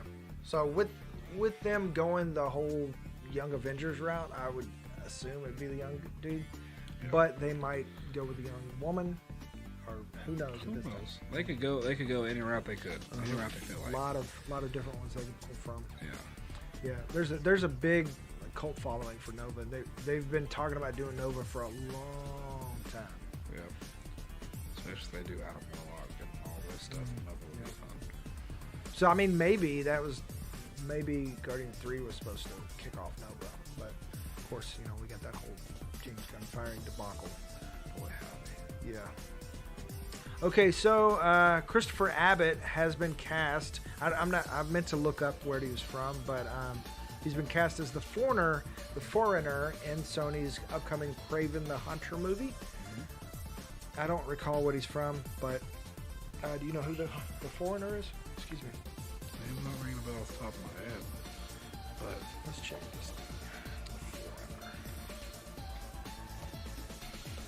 The Hulk got a whole page, 2 pages. he the Hulk. Yeah. Look what the hell? Hammerhead got half a page. Kamala Khan got a quarter page. Like, who's writing these things, man? Let's see. All right. Frogman.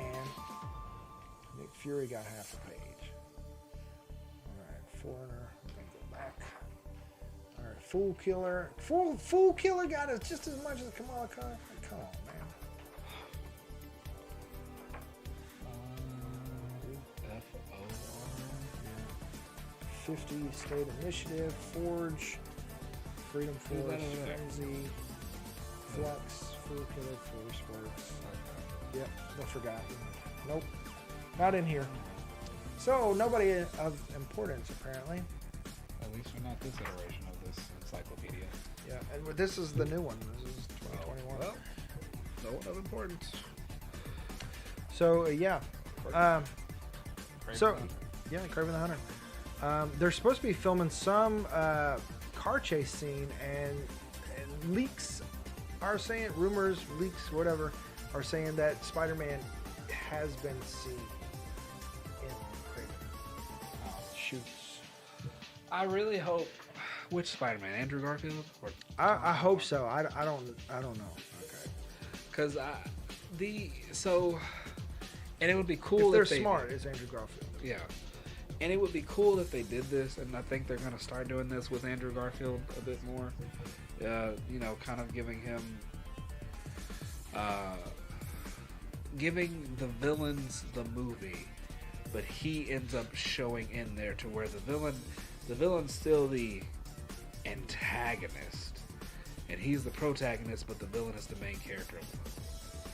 And I was kind of hoping that's what would happen with Morbius. I mean, we haven't seen Morbius, so we don't know if that's what's going to happen. I've got some stuff on that later. So, but it would be nice. Because it's a change in perspective. You're seeing everything from the villain side of things, but you know the hero's doing what they got to do, and they're going to act like a hero. Yeah. Plus, we don't know when in Andrew Garfield's Spider-Man's life this is happening, and he did go dark there for a while, so he could be a greater threat than them. Yeah. I mean, like we said in saw in the Morbius trailer, there was a poster of Spider-Man that said murderer. Oh, he definitely killed Rhino. He's super.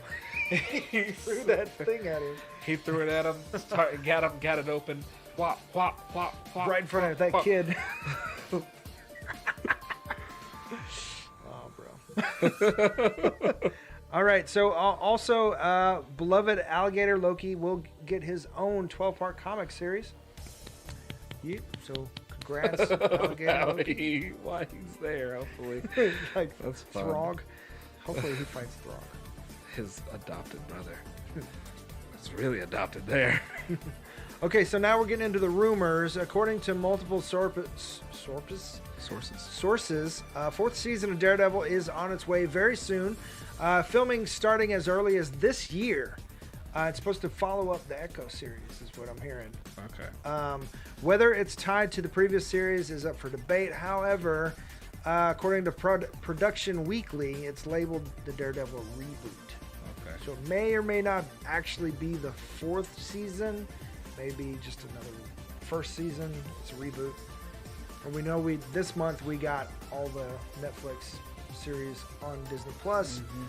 So according to, I think, Charlie Cox, this is their kind of alternate versions, where it's a parallel version where their past is so similar that it's hard to differentiate. Right. But there are small key differences that would make it just enough to vary on. Right. Yeah. Okay. Yeah. It's one of those low-key things where it's like, oh, you brushed your teeth instead of leaving early or so. I don't know. Yeah. They just took a wrong turn, and they're a different variant. Yeah. So they're variants, but slightly, just slightly different. That's cool. Potentially. And according to Screen Geek, Killmonger will return for a new, more cooperative role for Black Panther 2: Wakanda Forever. They're reporting that he will serve as a mentor from the ancestral plane for a new young hero. Which is interesting because when he went to the ancestral plane, it was in his dad's old apartment. Yeah. But maybe that moment with T'Challa... How old is he? No, it wouldn't even make sense. If he had a child, it wouldn't make a child wouldn't be old enough. No. I mean, it could be Suri. Could be. Could be another cousin. I mean, I don't think it's going to be... So there are rumors that M'Baku is getting a bigger role in the next one or following or something. So it could be in this one we get Suri stepping in because she's the rightful heir. Uh-huh. And then she just decides it's not for her and she wants to do something else. And then M'Baku takes it over. And it becomes just a mantle that, I mean, like it was before, but less family lineage and more just a mantle that we pass around. That's fine. Or we get a variant and we recast T'Challa. Yeah, I mean, people at the very beginning, right after Chadwick Boseman's death, they were hardcore saying that they're not going to recast. However, even his family, I think some of his cousins, have come out and said that he would want them to recast him. So there seems to be this movement now that's kind of like, we'd be okay with it. I'll roll the dice on this one, and the internet can eat me alive if they so choose. What if it's not Shuri? It most likely is. But the young hero, because of Multiverse of Madness, a young T'Challa, and I mean young, like close to Shuri's age, maybe a little younger. But wouldn't he go to the ancestral plane of his ancestors? His cousin, Killmonger, in his world, was a very strong influence in his life. Okay. And so then when he goes into the ancestral plane, he sees Killmonger. The ages with like stuff of the Swarm timeline would have to change a little bit, a lot of it, or even like because he's here in our timeline, he sees this version of Killmonger who's older. Because you see someone who's passed. Yeah, and he could almost like not recognize him at first, but I don't know. That's a.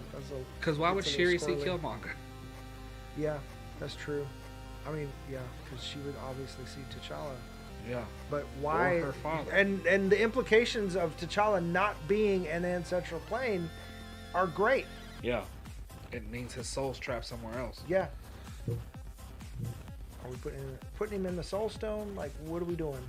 He's something else. I mean, yeah, something else could have happened to him that he's not actually dead. I don't know. So if he, because that's the real kicker here, Dylan. If he's not there, then where is he? Yeah. So if I were me, Unless they do one of those things where he kind of stays back, and we see him, but it's or he's in a coma, like how Leia was.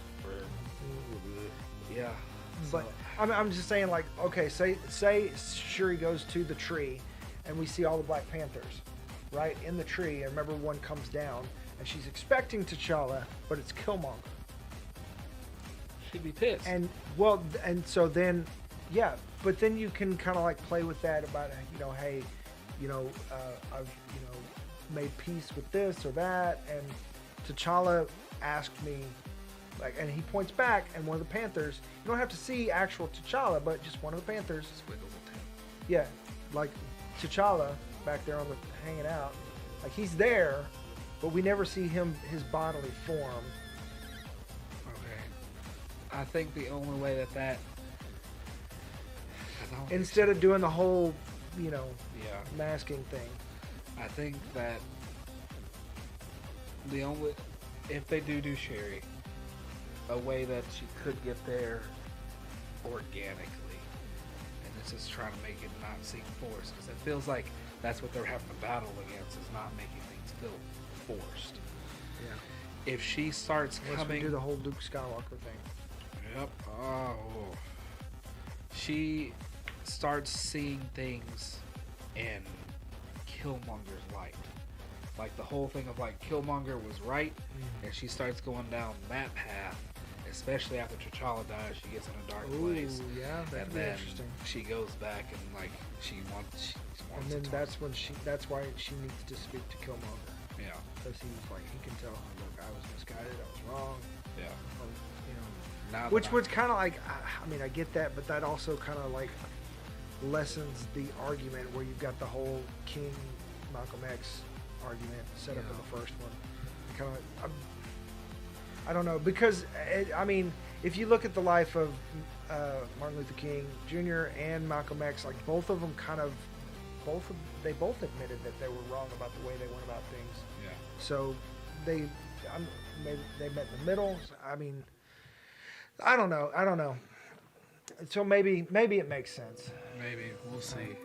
I'm not a young black man, so I can't really speak to that. I'm still down for young T'Challa. I don't know what they're gonna do. We'll see.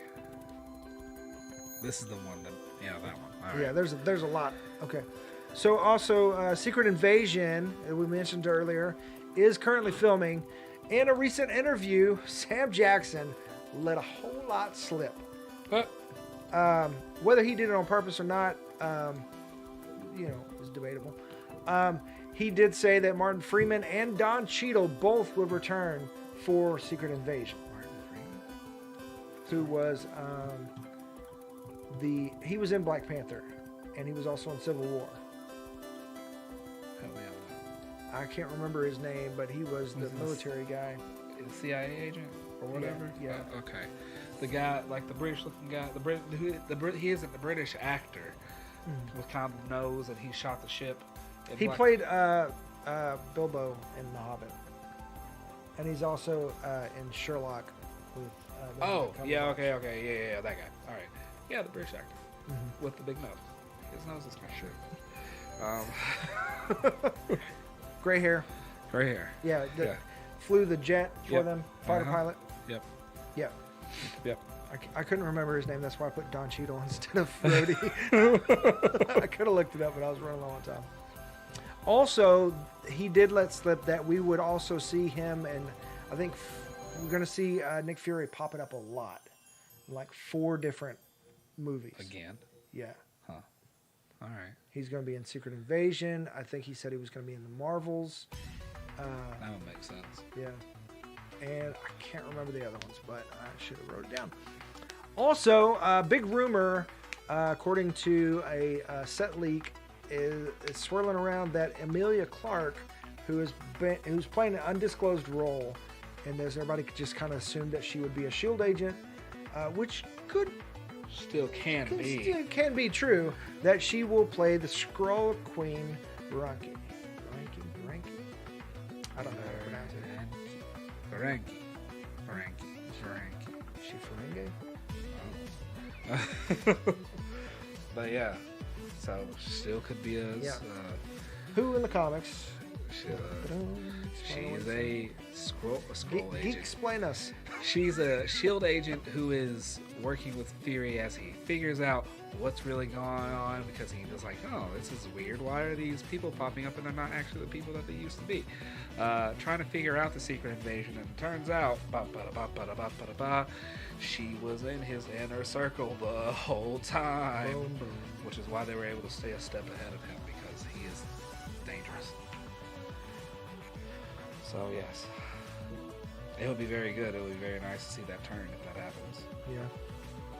And especially if they kind of flip the script and make the Kree the sleeper agents. Yep.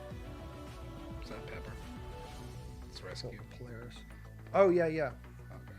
So Virginia Pepper Potts is Rescue. Yeah, I was trying to look up the scrolls real quick to see if they. You remember when she used to be Spider-Woman? Pepper? Yeah. Oh. Oh. Wow. Yes. I always think. I mean, I always thought. I know several people have been Spider-Woman, but Jessica Drew is the one I'm familiar with. She was. Her Spider-Woman were black and white, and just had her hair falling out. Yeah.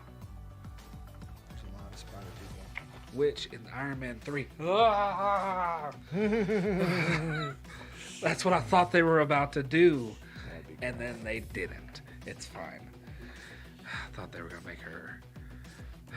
But there's a whole thing on Secret Invasion here. Yeah. There's a lot. Trust no one. Because everybody is scroll. Yeah.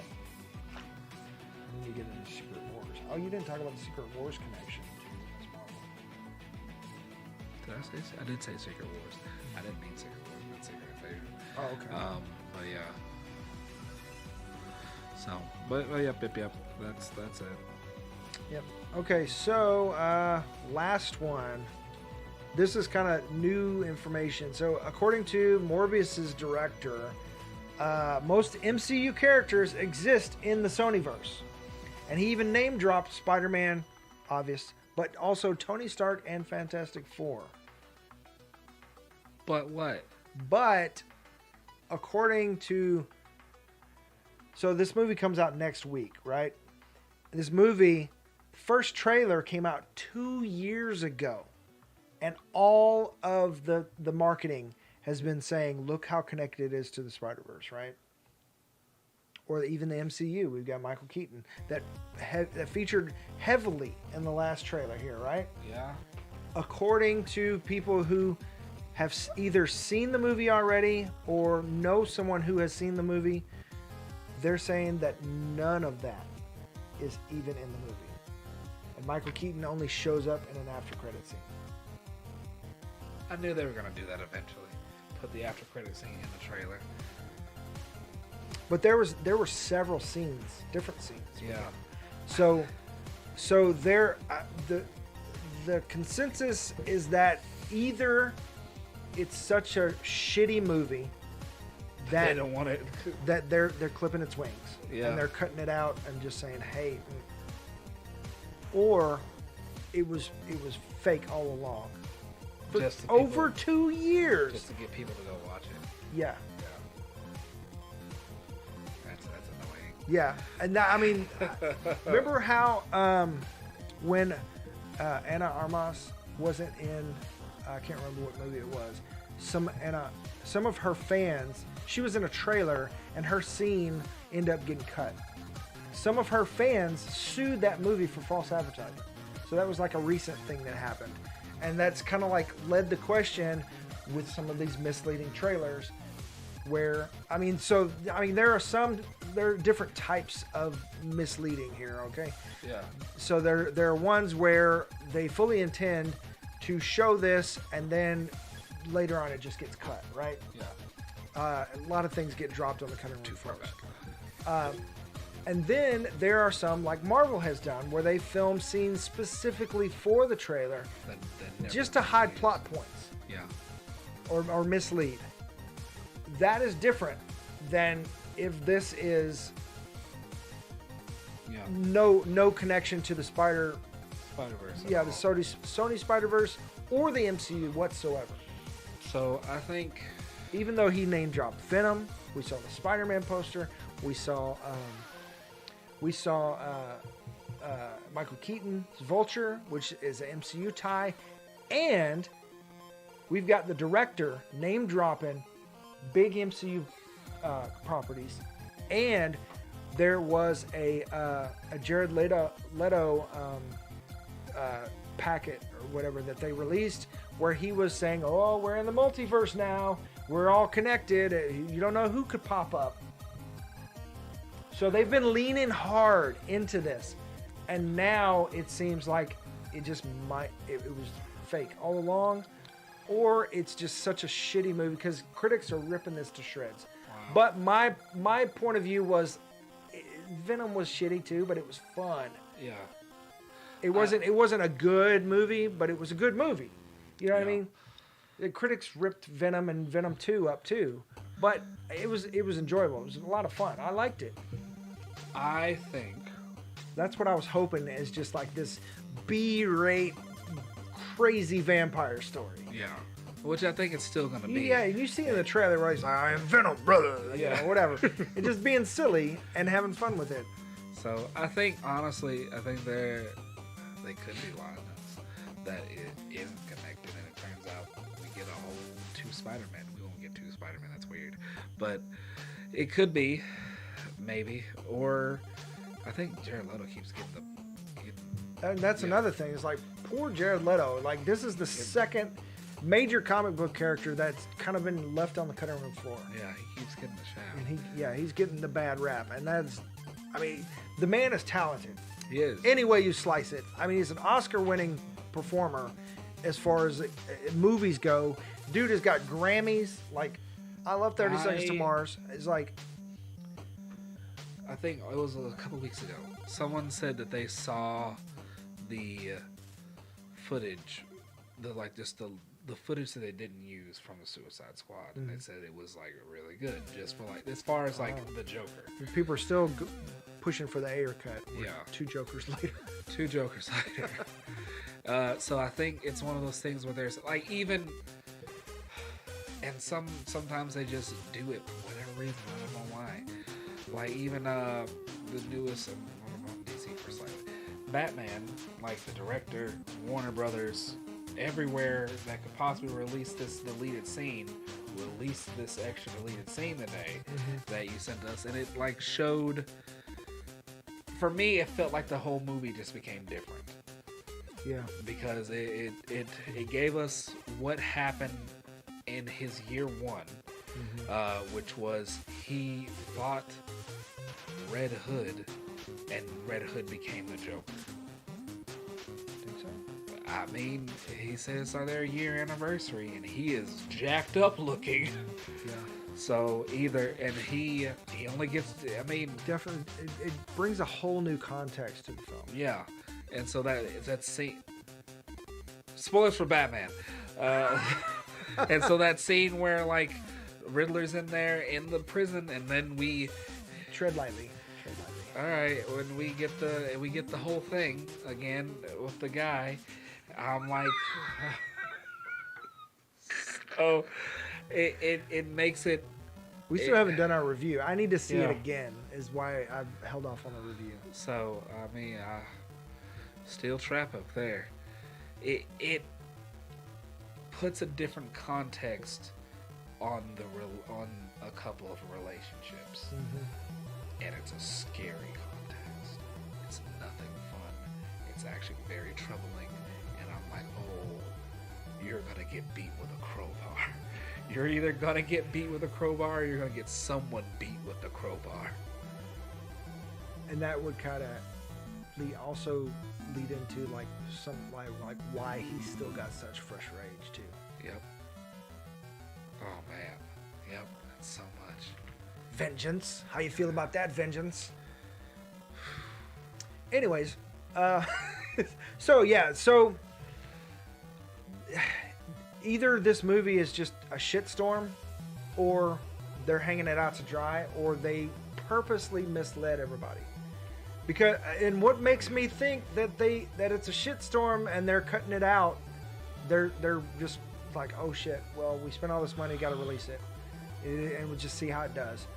What makes me think that is because Matt, what's his, Doctor Who, that plays Matt Smith, who plays the friend, also the bad guy, the villain, who's kind of like an amalgamation of two different characters, publicly said like last week that he still doesn't even understand his character. All right, folks. Good night. That's not good. Yeah. And we're talking about Matt Smith, who is a great actor. Really good. Yeah. Like, I don't think there's anything. Who's playing the villain of the movie? Who stars in the movie? Doesn't understand his character. Your villain doesn't understand that character.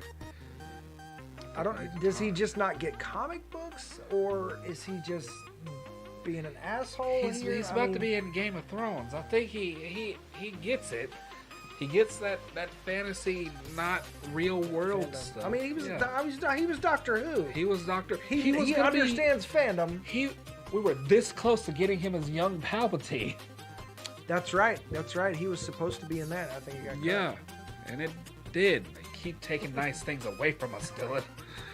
Like, you don't just say, yeah, sure, I'll be in Star Wars and not understand what Star Wars is. Yeah. I got it. I don't know. I mean, I'm going to say it. Rian Johnson directed Star Wars and didn't understand what Star Wars is. Rian Johnson suffered from being too much of a fan. In my all honesty, I think he suffered from being too much of a fan. I don't think so. Because he wanted to not give you the same Star Wars experience that he always got. I don't think that's because he was a fan. I think that's because he's Rian Johnson. Okay. Because every solo film that he's done, that's been his film, has been phenomenal. Great director. But I don't think he understands franchises. Like, that's not his thing. He wants to cut and paste himself into whatever it is and do things his way, and you can't necessarily do that. You got to do it. You have to be a Jon Favreau, or dare say it, a Quentin Tarantino, that can come in and adapt to the fandom and give the fandom what they're there for. Because I mean, you can't put a square peg in a round hole. He did, because I also don't know how they do Star Wars. I honestly don't know how, like, when they have the trilogies, I don't know if somebody has already like set the overarching arc, and then like you just fill in the gaps to get to this plot point. I mean, we know that from George Lucas's notes that he did, and he was pissed that they didn't follow his strategy. And J.J. Abrams is famous for the mystery box and setting up the great mystery box, but not knowing how to conclude it. So I think he also missed a year. He took a gap year from school. So yeah. So as much as I love J.J. Abrams, who signed a contract with Warner Brothers to kind of take the helm of DC, and we haven't heard hide nor hair from him several years ago. COVID definitely impacted it, I feel like. Because I feel like James Gunn kind of took that seat from him now. But he's straddling both worlds here. But he's trying to make sure it's connected. And I think they're also... I don't know if JJ's the guy for that. I think JJ's a showman, and he can come up and put on the best show for the first and second act. Third act's going to fall apart. I think he's going to paint himself into a corner. I think if they get another Justice League movie off, and also there's been this really big push to like let the Snyder trilogy finish out. And that's a thing too. Mm-hmm. But if they get another Justice League off the ground, and he just like focuses on doing the Justice Leagues, then I think we'll be set. I think it's just going to take a lot of communication between whoever's doing stuff. With Peacemaker showing its connective tissue to the Justice League, the established Justice League, All they really got to do, is get Henry Cavill to say, all right, or if they're going to have him sit He's out. said from day one he still wants to play Superman. All right, then, but I mean, they just got to freaking play ball. Like, literally, only thing standing in Warner Brothers / DC's way is themselves. Folks are willing to play ball. They just got to say, all right, let's play. Yeah. Warner Brothers needs to get their hand out of the pie and let DC do DC. Because they've proven they can make really good content. Young Justice. Yeah. The Harley Quinn all their show. Animated stuff is amazing. Peacemaker. First live action TV show. Yeah, because they let James Gunn do James Gunn. Yep. And that's what they need to do is just get out of the way and let these directors and these storytellers tell their story. Yep. The second Wonder Woman was all right. I have my thoughts of how you got a little how it can go for a third one. I don't know how they're gonna conclude it. I think it was just because she didn't have like her big old final fight. Where in the first one she did, and it was fun. That mustache messed me up. I It's couldn't see past the mustache. It's like he's not gonna. Even though it was a great movie. He's not gonna burn that off. He's just gonna keep that there. All I could see was Harry Potter guy. That's all I could see. The first Aquaman was alright. It was good. No, it was not. It was alright. Horrible. It was painful to watch. It was disgusting. It was pretty. I love Jason Momoa as Aquaman. He's a badass, and he fits that role. The movie was shit. I'm sorry. It was. I watched it in the theater, and I was like, they're trying too hard. Like this is not holding up. And then I made myself watch it again with my kids, and it was painful to watch. Painful to watch. I will not take it back. I'm sorry. And I'm not even going to get on the Amber Heard thing. No, because they really did. But that's a whole other thing. Because they really did. Not even going to step on that soapbox, but you know what I'm talking about. Yeah, they really did. And now Fantastic Beasts has to suffer because of it. It's and that's another Warner Brothers thing. Double standard. That's they Warner Brothers needs to get out of their own freaking way. Flash movie took forever to come out, but I feel They've like got it's going to be good. Properties. They just are mishandling them like badly, so badly. Let us take it. Yeah. And I feel like I can't. I don't know. Like, where is J.J. Abrams? Like, where is his guiding hand in this? Where he was, he's supposed to even to the extent of him having his own office at Warner Brothers. Like, he's supposed to have his hand in the pot. Did it get so bad that he just took his hands off and said, "I can't. I'll just let this run out until y'all release me," type of thing. And I still don't think it's bad. Like, when DC comes out with stuff, I know I'm going to enjoy it mostly, because there's some stuff now I'm like I can't support it. But when DC comes out with stuff, it's like Batman. It wasn't bad at all. It was really good. Yeah, a lot of folks still need to see it again. Some people are saying it's the greatest Batman film. It's not the greatest Batman film. I wouldn't go that far. I'll give it this 5-star. It is the best time showing Batman as a detective. Every other Batman, he does detective-y things, but it's usually I want. Matt Reeves did a great job being David Fincher. Just give me a David Fincher Batman film. So, I mean, yeah. Matt Reeves did an amazing job. He did. No doubt. I'm not going to take that away from him. But, man, did he fanboy for David Fincher all over the place? Absolutely. 110%. So, I mean, and I can't blame him, because I might have done the same thing. I mean, it sets up its own little trilogy, and it's all gonna be. We're basically doing a Batman review. Yep. Let's end this. All right. Anything else? Okay. All right. So the jury's out on Morbius. We'll know in a week, because we're probably gonna go see that. Man, I hope it's good. I really want it to be good. I want it to work. I want it to be good. Nobody wants these things to fail. Except Kevin Feige. Let it fail What's that? so it can come back to me. I mean, that would be amazing for Marvel, because that's kind of what they did when Amazing Spider-Man 2 didn't perform like it should have. He basically said, "Hey, all right, just let me have it." And Amy Pascal threw her sandwich at him.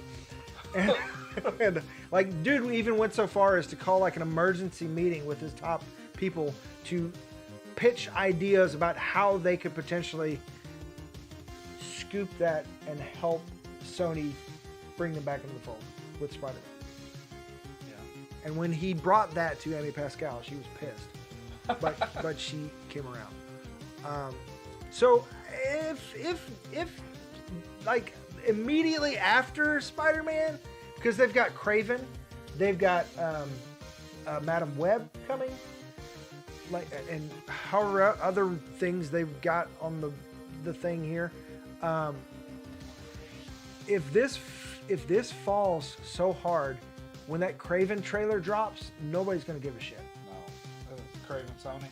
Yeah. Yep. Nope, they won't, because they'll think all these Sony things are just these little lying little one-offs.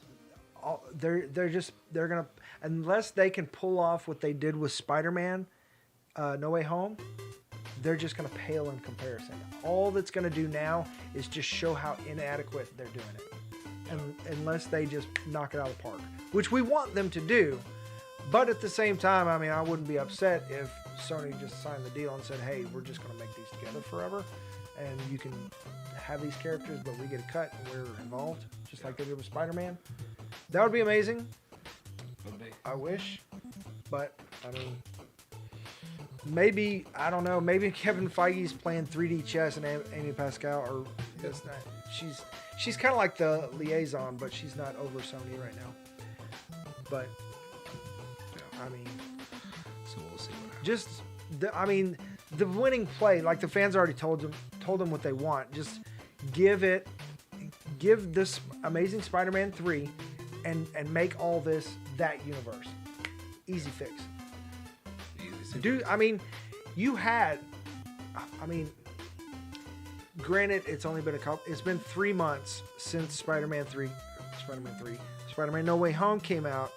You've had time to do some reshoots and kind of, at the very least, put in some nods to Andrew Garfield, and that it lean into that. Yeah. Or even like you I mean, they filmed the shawarma scene like a week before the movie came out for Avengers. Yeah. So they could put even just like a scene, even if they have to, like, I don't know, makeshift some mess together. Where like Morbius, it's after the final fight, Morbius is leaving. This is the first end credit scene. Morbius is on top of the building. He's getting ready to jump off and fly, but then like a web shoots past him because he does his little mess, and he sees it, and he looks over.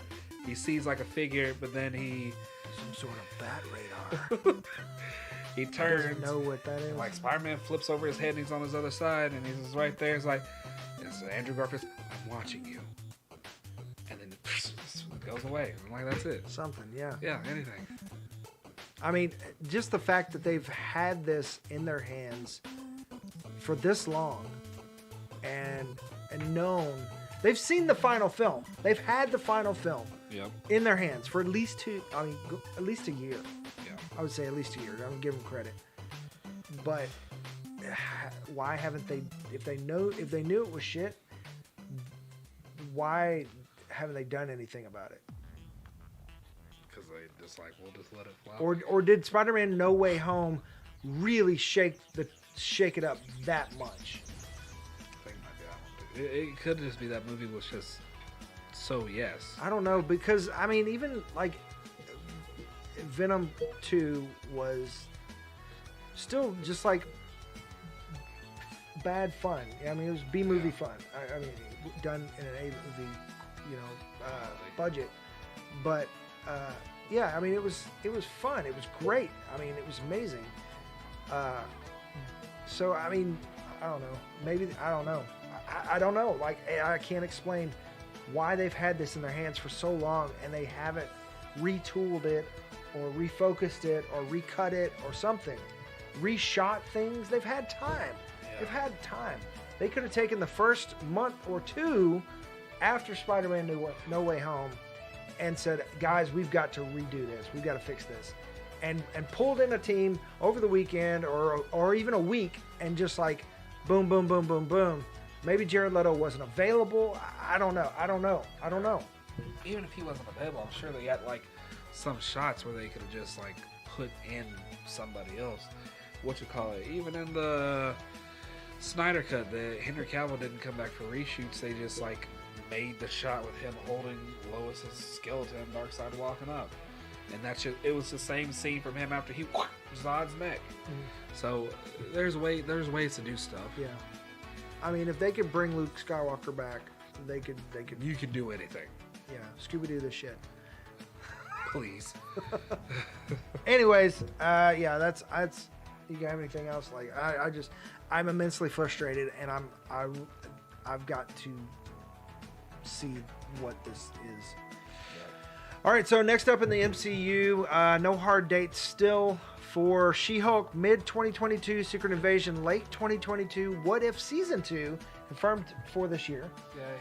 And Moon Knight, of course, March 30th, Doctor Strange 2, Multiverse of Madness, May 6th, Miss Marvel, June 8th, Thor, Love and Thunder, July 8th, Black Panther, Wakanda 2, Wakanda Forever, November 11th, and Guardians of the Galaxy Holiday Special, late 2022.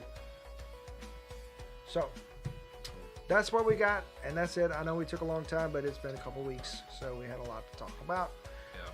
So, you can watch this episode over a course of 2 days, because we gave you a couple hours. Yep. Or a week.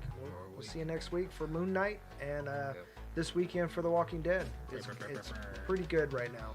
So, got 2 episodes left in part 2. Yeah. Someone gonna die. No doubt. Again.